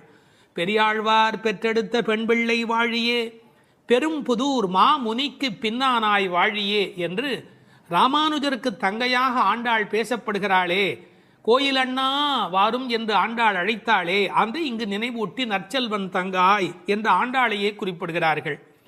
அது மட்டுமல்ல, கைங்கரிய லக்ஷ்மி அதுதானே செல்வம், இந்த உலகத்தில் பகவானுக்கு செய்கிற சேவையே பெரிய செல்வம் என்று வேறு ஒரு கோணத்திலும் இதற்கு உரை எழுதுவார்கள். இந்த பெண்கள் இப்போது பேசுகிறார்கள், அம்மா உன் வீட்டு வாசலிலே மார்கழி பனி தலையிலே வந்து விழுகிறது. நாங்கள் எதை பிடித்து கொண்டு நிற்கிறோம் தெரியுமா? உன் வீடு சேராகி கிடக்கிறது. எருமை பால் ஓட ஓட கீழே கால் வைக்க முடியவில்லை, சேராகி இருக்கிறது. பழைய காலத்தில் வீட்டு கதவுல நாதாங்கி என்று ஒன்று தொங்கும். அதைத்தான் நாதம் சத்தம் போடுவார்கள், தட்டினா வீட்டுக்குள்ளே கேட்கும் என்ற காலிங் பெல் இன்றைய மெத்தடில். அந்த நின் வாசல் கடையை பற்றி நாங்கள் நாதாங்கியை பற்றி கொண்டு நிற்கிறோம். அதுக்கு உரை எழுதும் போது சொன்னார்கள், மேலே பனி வெள்ளம் மனத்தே பால் வெள்ளம், தரையிலோ மேலே பனி வெள்ளம் மனத்தே மால் வெள்ளம். மால்னா திருமால். மனத்தே மால் வெள்ளம் தரையிலே பால் வெள்ளமாய் தெப்பம் வற்றுவாரை போலே உன் வீட்டு நாதாங்கியை பிடித்து தொங்கிக் கொண்டிருக்கிறது கான். அப்படியெல்லாம் அந்த நாதாங்கியை பிடித்து கொண்டு இவைகள் தொங்கிக் கொண்டு நிற்கிறார்கள். சினத்தினால் தென்னிலங்கை கோமானை செற்ற மனத்துக்கு இனியானே பாடமும் நீ வாய் திறவாய். அளவு கடந்த அநியாயம் செய்து விட்டான் ராவணன். என்ன, சீத்தையை ராமனால் பிரிய முடியாது. பிராட்டியையும் பெருமாளையும் பிரிக்கக்கூடாது. அந்த பாவத்தை செய்தமையினால் கோபப்பட்டு சினத்தினால் தென்னிலங்கை கோமான் ராவணனை செற்ற அழித்த மனத்துக்கு இனியானை பாடவும் நீ வாய் திறவாய். ராமன் மனத்துக்கு இனியவன் என யாருக்கும் எந்த நோவும் வரக்கூடாது என்று எண்ணுவது ராமனுடைய பண்பாடு. எப்படி என்று குகனை போன்ற அன்பர்கள் வருகிறார்கள். இவன் தாழ்ந்தவன் என்று நினைக்கல, ஏழை ஏதலன் கீழ்மகன் என்னாது அவனோடு அன்பு பாராட்டுகிறார். கிளிக்கு யாருடைய பெயர் வைப்பது என்று கேட்கிறாள். கைகேயி அம்மாவுடைய பெயரை வை என்று சொல்லுகிறார். இப்படி எல்லோருக்கும் மனத்துக்கு இனியனாயிருந்த அழகை வைமு கோபாலகிருஷ்ணமாச்சாரியார் உரையிலே ராமாயண பாடல்ல இருந்தே பல குறிப்பு சொல்லுகிறார். மனத்துக்கினியானே என்ற தொடர்க்கு நட்பினர் நொதுமலாளர் பகைவர் ஆகிய மூவகையர் மனத்துக்கும் இனியவன் என்று பொருள் கொள்ளலாம். குகனை விடுங்கள். அடுத்தாற் போல வாலிக்கும் ராவணனுக்கும் கூட இனியனாயிருந்தான் என்றோ. மூக்கும் காதும் வெம்முரண் முலை கண்களும் முறையால் இழந்து அரற்றிய சூர்ப்பனகையும் போக்கினீர் என் நாசி பொய்த்து என் என்றும் மேக்குயரும் நெடுமூக்கு மடந்தையர்க்கு மிகையன்றோ என்றும் பிழை செய்தீரோ என்றும் சூர்ப்பனகை ராமனை புகழ்ந்து பாடுகிறாள். மார்பில் ராமபானம் பாய்ந்து நின்ற நிலையும் வாலி ஓவியத்து எழுத ஒண்ணா உருவத்தாய் என்று சொல்லுகிறான். ஆவி போம் வேலைவாய் அறிவு தந்து அருளினாய் என்று பேசுகிறான். ராவணன் மாலியவானிடத்திலே வந்து சொல்லுகிற போது நாசம் வந்துற்ற காலை நல்லதோர் பகையை பெற்றேன் என்றார். அது மட்டுமல்ல, ராமனுடைய தோற்றத்தை பார்த்துவிட்டு சொல்லுகிறான், ராகவன் மேனி நோக்கி தீயன கொடிய வீர சேவகச் செய்வை கண்டால் நாயன தகுதும் அன்றே காமனும் நாமும் எல்லாம் என்று பகைவனை கொண்டாடுகிறான் ராவணன். எனவே ராமனிடத்தில் எல்லோரும் அன்பு பாராட்டுகிற காரணத்தினாலே அவன் மனத்துக்கு இனியவனாக இருக்கின்றான். அந்த மனத்துக்கு இனியானை நாம் பாட இனித்தான் எழுந்திராய். ராமாயணமே சொல்லிவிட்டோம், இன்னும் நீ எழவில்லையே, ஈதென்ன பேருறக்கம். இந்த உறக்கம் நியாயமா? இப்படி தூங்கி தொலைக்கிறாயே. அனைத்தில்லத்தாரும் அறிந்தார். உனக்கு வெக்கமா இல்லை? பக்கம் வீடு எதிர் வீடு எல்லாருமே நீ எழவில்லை என்பதை தெரிந்து வைத்திருக்கிறார். மனிதர்களுடைய இயல்பு தன்னை பற்றி அக்கம் பக்கம் என்ன நினைக்கும் என்கிற ஒரு கூச்ச சுபாவம் உண்டு. அதை இந்த இடத்துல எடுத்து சொல்லி அனைத்தில்லத்தாரும் அறிந்து என்று உரை எழுதினார்கள். ராமானுஜரை நினைவூட்டி உரையிலே இன்னொரு குறிப்பு சொன்னார்கள். திருக்கோஷ்டியூர் கோபுரத்தின் மேல் ஏறி திருவெட்டெழுத்தினுடைய பொருளை ஓரான் வழி உபதேசமாக வருகின்ற ஒன்றை கூட எல்லாரும் அனைத்தில்லத்தாரும் அறியும்படியாக சொன்னவர் ஸ்ரீ ராமானுஜர் அல்லவா? அவரை இந்த இடத்தில் நினைவு கூர்ந்து இந்த பாடல் நிறைவு பெறுகிறது.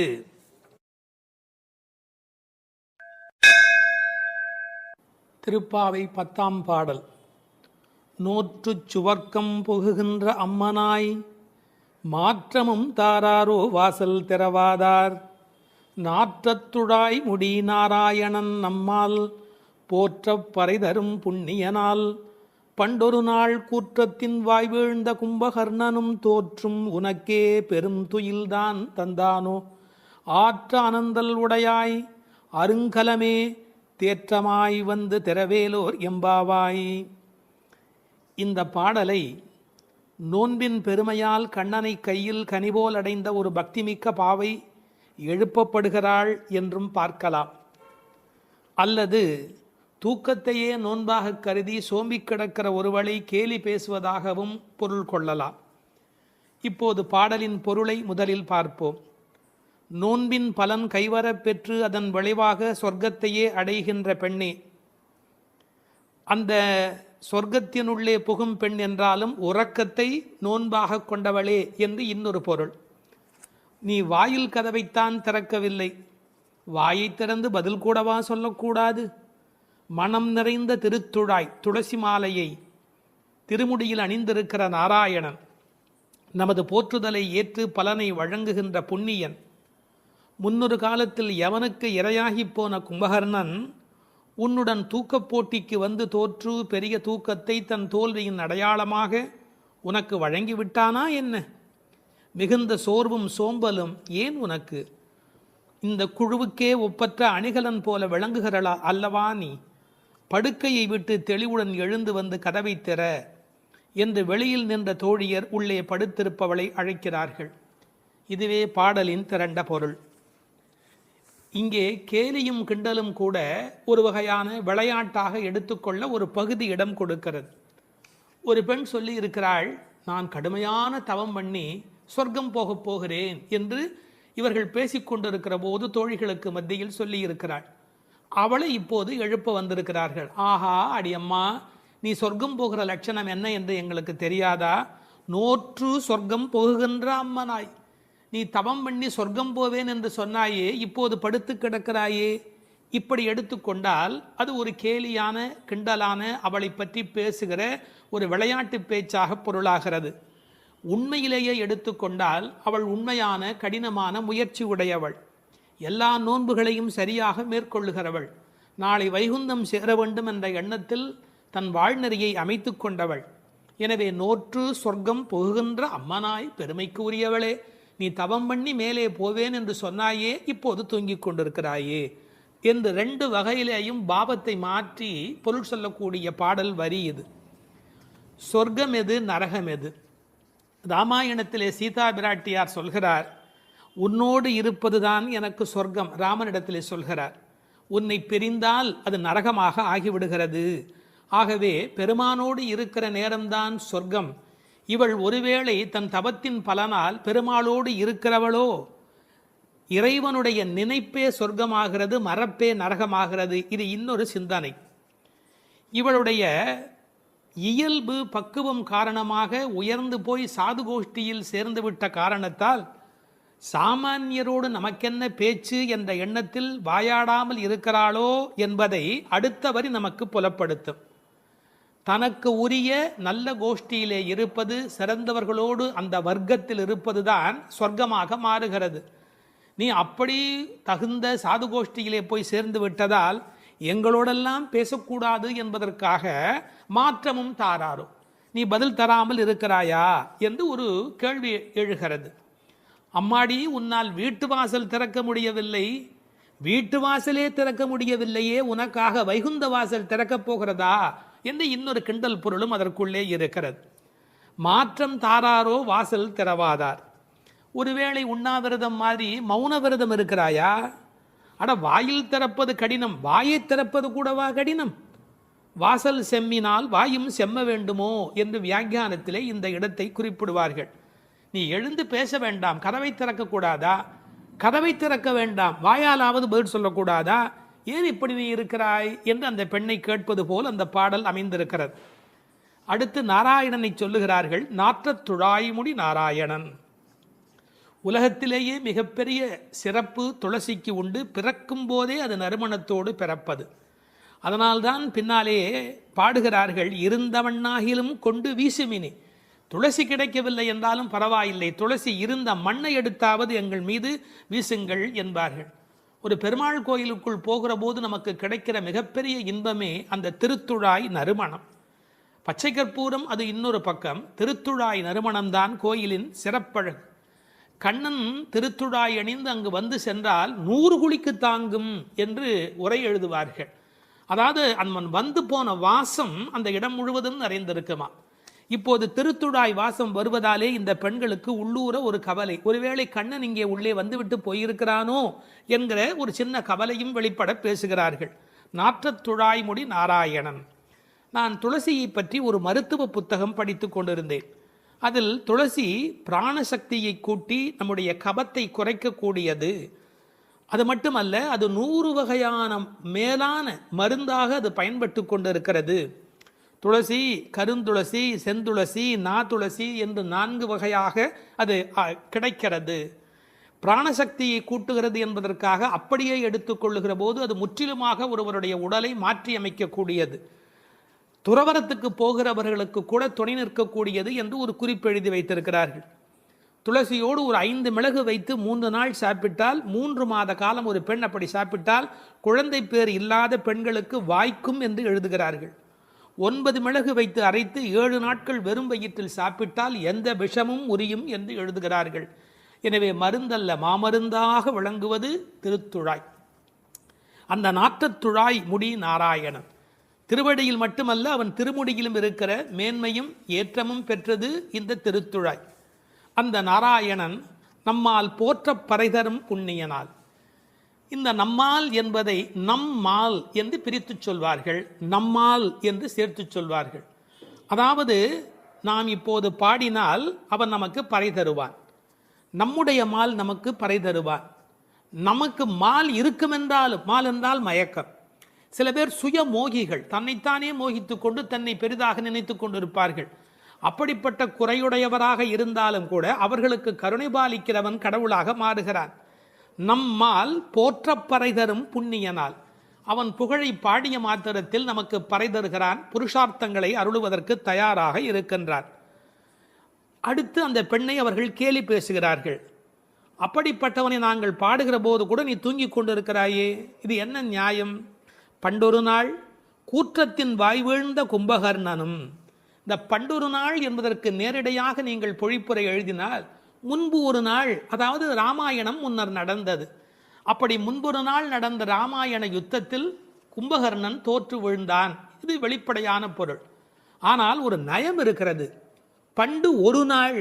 ராமாயண கதை படித்தவர்களுக்கு தெரியும், ராவணனை போன்றவர்கள் முதல் நாள் போருக்கு வருகிறார்கள், பின்னாலும் வருகிறார்கள். இந்திரஜித்தன் ஒரு நாள் வருகிறான், பிறகு இன்னொரு நாள் வருகிறான். ஆனால் கும்பகர்ணன் ஒரே ஒரு நாள் தான் போருக்கு வருகிறான், அன்றே மாண்டு போய் விடுகிறான். இந்த மிகப்பெரிய வரலாற்று குறிப்பை பண்டொரு நாள் கூற்றத்தின் வாய்வீழ்ந்த கும்பகர்ணன் என்று குறிக்கிறாள். கூற்றத்தின் வாய்வீழ்ந்த கும்பகர்ணன் என்றால் யமனுடைய வாயில் வந்து விழுந்த கும்பகர்ணன். ராமன் கொன்றான் என்று பழி சொல்ல விருப்பமில்லை. ஒருவர் தண்ணீர் குடிப்பதற்கு ஏரி வெட்டி வைக்கிறார், அதில் வந்து ஒருவர் விழுந்து விட்டால் அது ஏரி வெட்டி அவருடைய தவறா? அது மாதிரி தயரதன் பெற்ற மரகத மணித்தடம் ஸ்ரீராமன், அதில் வந்து விழுந்து இறந்தவன் கூற்றத்தின் வாய்வீழ்ந்த கும்பகர்ணன் என்று நயம்பட பேசுகிறாள். 6 மாதம் தூக்கமுடையவன் அவன் தோற்றும் உனக்கே பெருந்துயல்தான் தந்தானோ. தோற்றவர்கள் வெற்றி பெற்றவர்களுக்கு ஒரு பரிசு தர வேண்டும். அப்படி கும்பகர்ணன் தோற்றவன் இந்த தூக்கத்தை இவளுக்கு பரிசாக கொடுத்து விட்டு போயிருக்கிறான். கும்பகர்ணன் இவளோடு போட்டி போட்ட போது இவள் வெற்றி பெற்று விட்டாளாம். அந்த கேலி பேசுகிறார்கள், தோற்றும் உனக்கே பெரும் தொழில்தான் தந்தானோ. சோம்பல் எல்லா நோய்களுக்கும் மகப்பேறு மருத்துவ மறை. ஆங்கிலத்திலே என்தூசியாசம் என்று ஒரு வார்த்தை சொல்கிறார்கள். அதை பற்றி ஆழமான பொருள் சொல்லுகிறவர்கள், என்தூசியாசம் என்றால் உற்சாகம் என்று மட்டும் பொருள் அல்ல, இறைமையில் நிறைந்தவர் என்று ஒரு பொருள் கொள்ளுகிறார்கள். எனவே சோம்பல் இறைநிலைக்கு எதிரானது. உயிர்ப்பு இறைநிலைக்கு அடையாளமானது. நீ இப்படி கும்பகர்ணனை போல் தூக்கத்தில் இருக்கிறாயே, நீ அனந்த நிலையில் இருக்கிறார், அதாவது தூக்கமும் இல்லை விழிப்பும் இல்லை, அந்த நிலையில் இருக்கிறாய், ஆற்ற ஆனந்தல் உடையாய். ஆனால் நீ யார்? எங்களுக்கு அரும் கலை. நீ வந்தால் எங்கள் கோஷ்டிக்கே பெருமை, எங்கள் கோஷ்டியே ஒளி வீசக்கூடியது, எங்களுக்கு நல்ல அணிகலன் நீ. தேற்றமாய் வந்து திரவேலோர் எம்பாவாய். தேற்றமாய் என்றால் படுத்த நிலையிலேயே அப்படியே எழுந்து வெளியிலே வந்து விடாதே.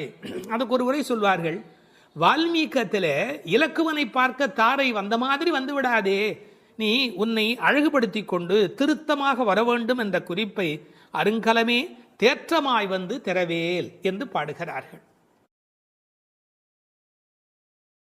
9வது பாடல்.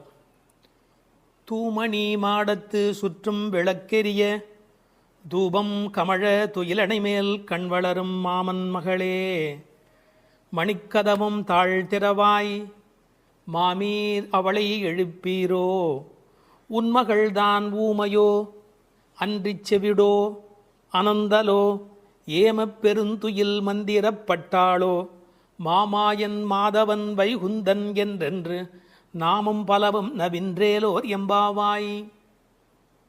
அப்பழுக்கற்ற தூய்மையான பரிசுத்தமான மாட மாளிகைகளைச் சுற்றிலும் 4 பக்கங்களிலும் விளக்குகள் ஒளிவிட்டு பிரகாசித்து எரிந்து கொண்டிருக்கவும், அம்மாளிகையைச் சுற்றிலும் அகில் சந்தனம் போன்ற வாசனைப் பொருள்களின் நறுமணம் எங்கும் கமழவும், நல்ல பஞ்சடைத்த மெத்தையில் கண்ணுறக்கம் கொள்ளும் எங்கள் மாமன் மகளே, மாணிக்கங்கள் பதிக்கப் பெற்ற உன் வீட்டு கதவின் தாழ்பாளை திறக்க மாட்டாயா?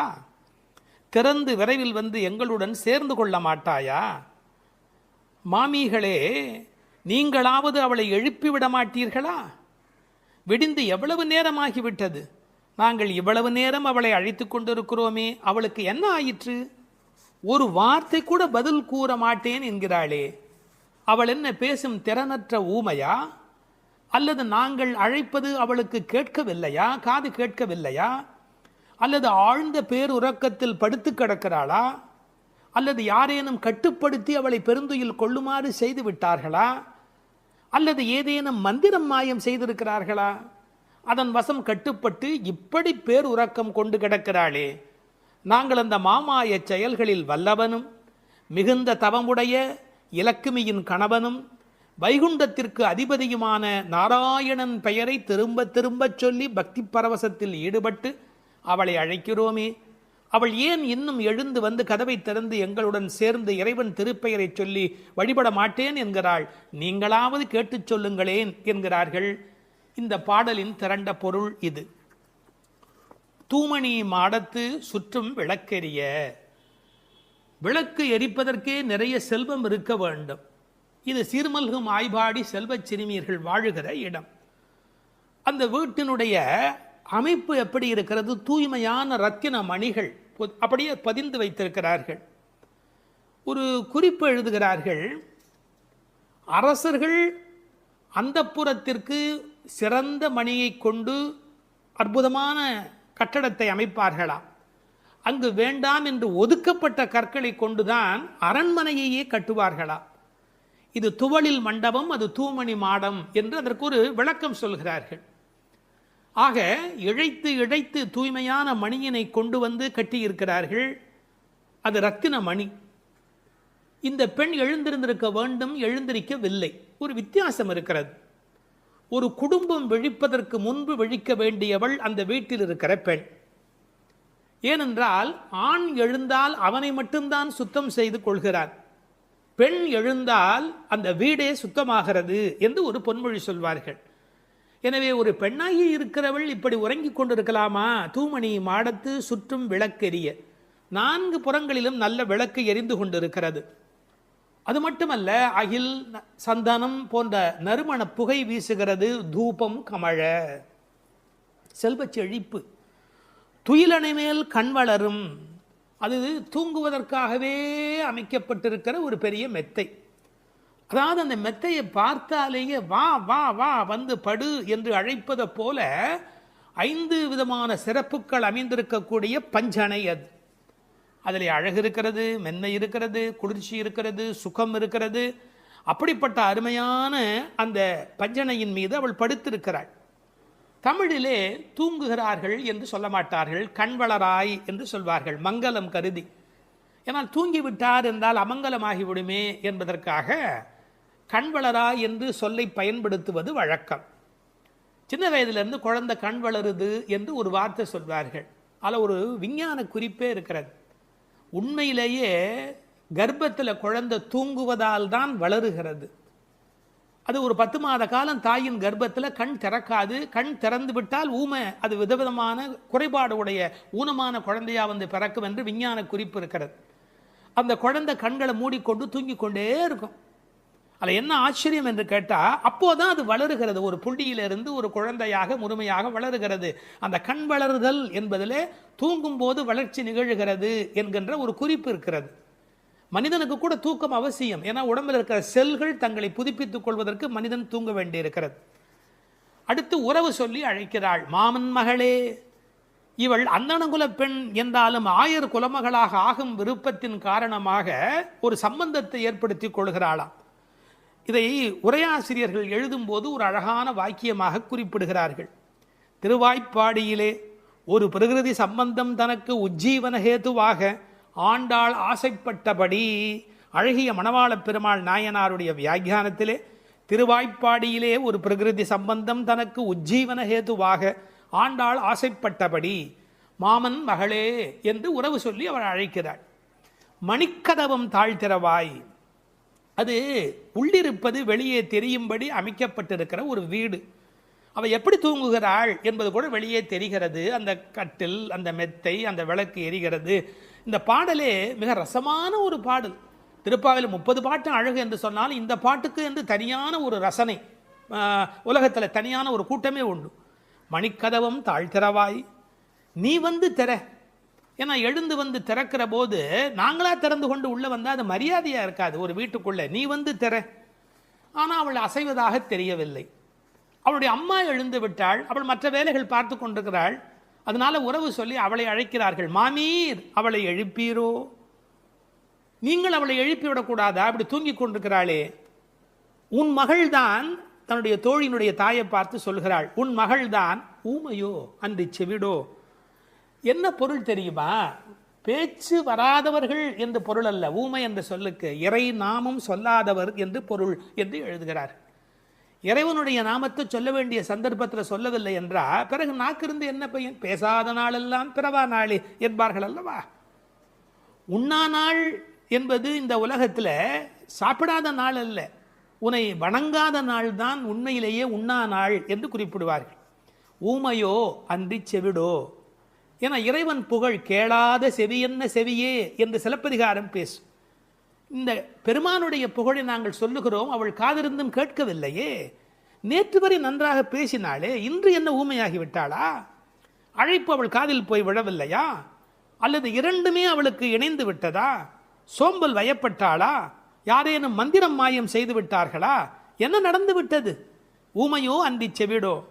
மாமாயன் மாதவன் வைகுந்தன் என்றென்று நாமும் பலவும் நவின்றேலோர் எம்பாவாய். ஏன்னா மந்திர துயில் பட்டாளே. இப்படி அவள் பிடிவாதமான ஒரு தூக்கத்தில் போய் மாட்டிக்கொண்டு இருக்கிறாளே. நாங்கள் அழைக்கிறோம். எதை சொல்லி அழைக்கிறோம்? மாமாயன், மகா மாயையில் வல்லவனாகிய பெருமான். மாதவன், நம்முடைய சாதாரண தவம் அல்ல, எல்லா தவங்களுக்கும் அப்பாற்பட்ட பெரும்பொருள். அந்த தவத்தால் அடைய வேண்டியவன் கருணையினால் தானாகவே நம்மிடத்தில் வருவதால் அவன் மாதவன். வைகுந்தத்தில் இருக்கிறவன் என்றாலும் கருணை காரணமாக ஒவ்வொரு கோயிலிலும் அர்ச்சாவதாரத்தில் எழுந்தருளி இருக்கின்றவன். வைகுண்டபதி என்றாலும் இந்த பூமிக்கு கிடைக்கிறவன். வைகுந்தன் என்றென்று நாமும் பலவும் நவின்று. உண்மையிலேயே திருப்பாவையினுடைய நோக்கமே இறைவனுடைய நாமத்தை பல வகையில் சொல்வது. இறைவனுடைய நாமத்துக்கு மிகுந்த சக்தி அதிகம். கட்டிப்பொன் போலே அவன், பணிப்பொன் போலே திருநாமம் என்று உரை எழுதுவார்கள். அதாவது தங்கத்தில் ஒரு பெரிய கட்டி இருந்தால் கூட அதை வைத்துக்கொண்டு என்ன பண்ணுவது? ஆனால் பணிக்கப்பட்ட பொன், வளைக்கப்பட்ட பொன்னாக இருந்தால் அது பல சமயத்தில் ஆபத்துக்கு உதவும். ஒரு மோதிரமாக இருந்தால் அடகு கடையில் வைத்து கூட ஒரு ஆபத்திலேருந்து வெளியில் வரலாம். இறைவன் வைகுந்தத்திலே இருக்கிறான் என்று சொன்னால் கட்டிப்பொன் போலே, ஆனால் பணிப்பொன் போலே அவனுடைய திருநாமம், நாமம் பலவும். இன்னும் கூட நிறைய விளக்கங்கள் சொல்வார்கள். இறைவனுடைய நாமம் இறைவனை விட செல்வாக்கு உடையது என்று. ஒரு வங்கிக்கு போகிறோம், செக்கில் கையெழுத்து போட்டு கொடுத்தா நம்ம கையெழுத்துக்கு தான் அதிக பலம் இருக்குமே ஒழிய, நாமே போய் நின்று கொண்டு பணம் கொடுன்னு கேட்டால் கூட கொடுக்கறதுக்கு யோசிப்பா. எப்படி கொடுப்பார்கள்? கையெழுத்துக்கு அவ்வளோ பெரிய சக்தி இருக்கிறது. அதுபோல் நாமும் இறைவனை காட்டிலும் வலிமை உடையது என்று ஒரு குறிப்பு சொல்வார்கள். ஒரு சின்ன வரலாறு. காஞ்சி மகா சுவாமிகள் உடல்நல குறைவு மாதிரி ஜுரத்தில் இருக்கிறார்கள். மருத்துவர் வர சொன்னார்கள். அவர் உடனே மருந்தெல்லாம் கொடுக்க வேண்டி இருக்குமோ என்ற எண்ணத்தில் அவர் வந்தார். உன்னை யார் இப்படிலாம் வர சொன்னா? நீ உட்கார், நான் இப்போ என்னுடைய டெம்பரேச்சர் எடுத்துக்கோ, விஷ்ணு சஹஸ்ரநாமம் சொல்ல போகிறேன், சொல்லி முடிச்சதுக்கப்புறம் டெம்பரேச்சர் எப்படி இருக்கு பார் அப்படின்னு சொல்லிட்டு விஷ்ணு சஹஸ்ரநாமம் சொல்லுவதற்கு முன்பு ஜுரம் இருந்தது. சொல்லி முடித்த பிறகு ஜுரம் இல்லவே இல்லை. உன்னை எதுக்கு தெரியுமா கூப்பிட்டேன்? மருந்து கொடுத்து தான் இதை காப்பாற்றணுங்கிறது இல்லை. விஷ்ணு சஹஸ்ரநாமம் சொன்னாலேயே ஜுரம் போயிடும்னு தெரிஞ்சுக்கோ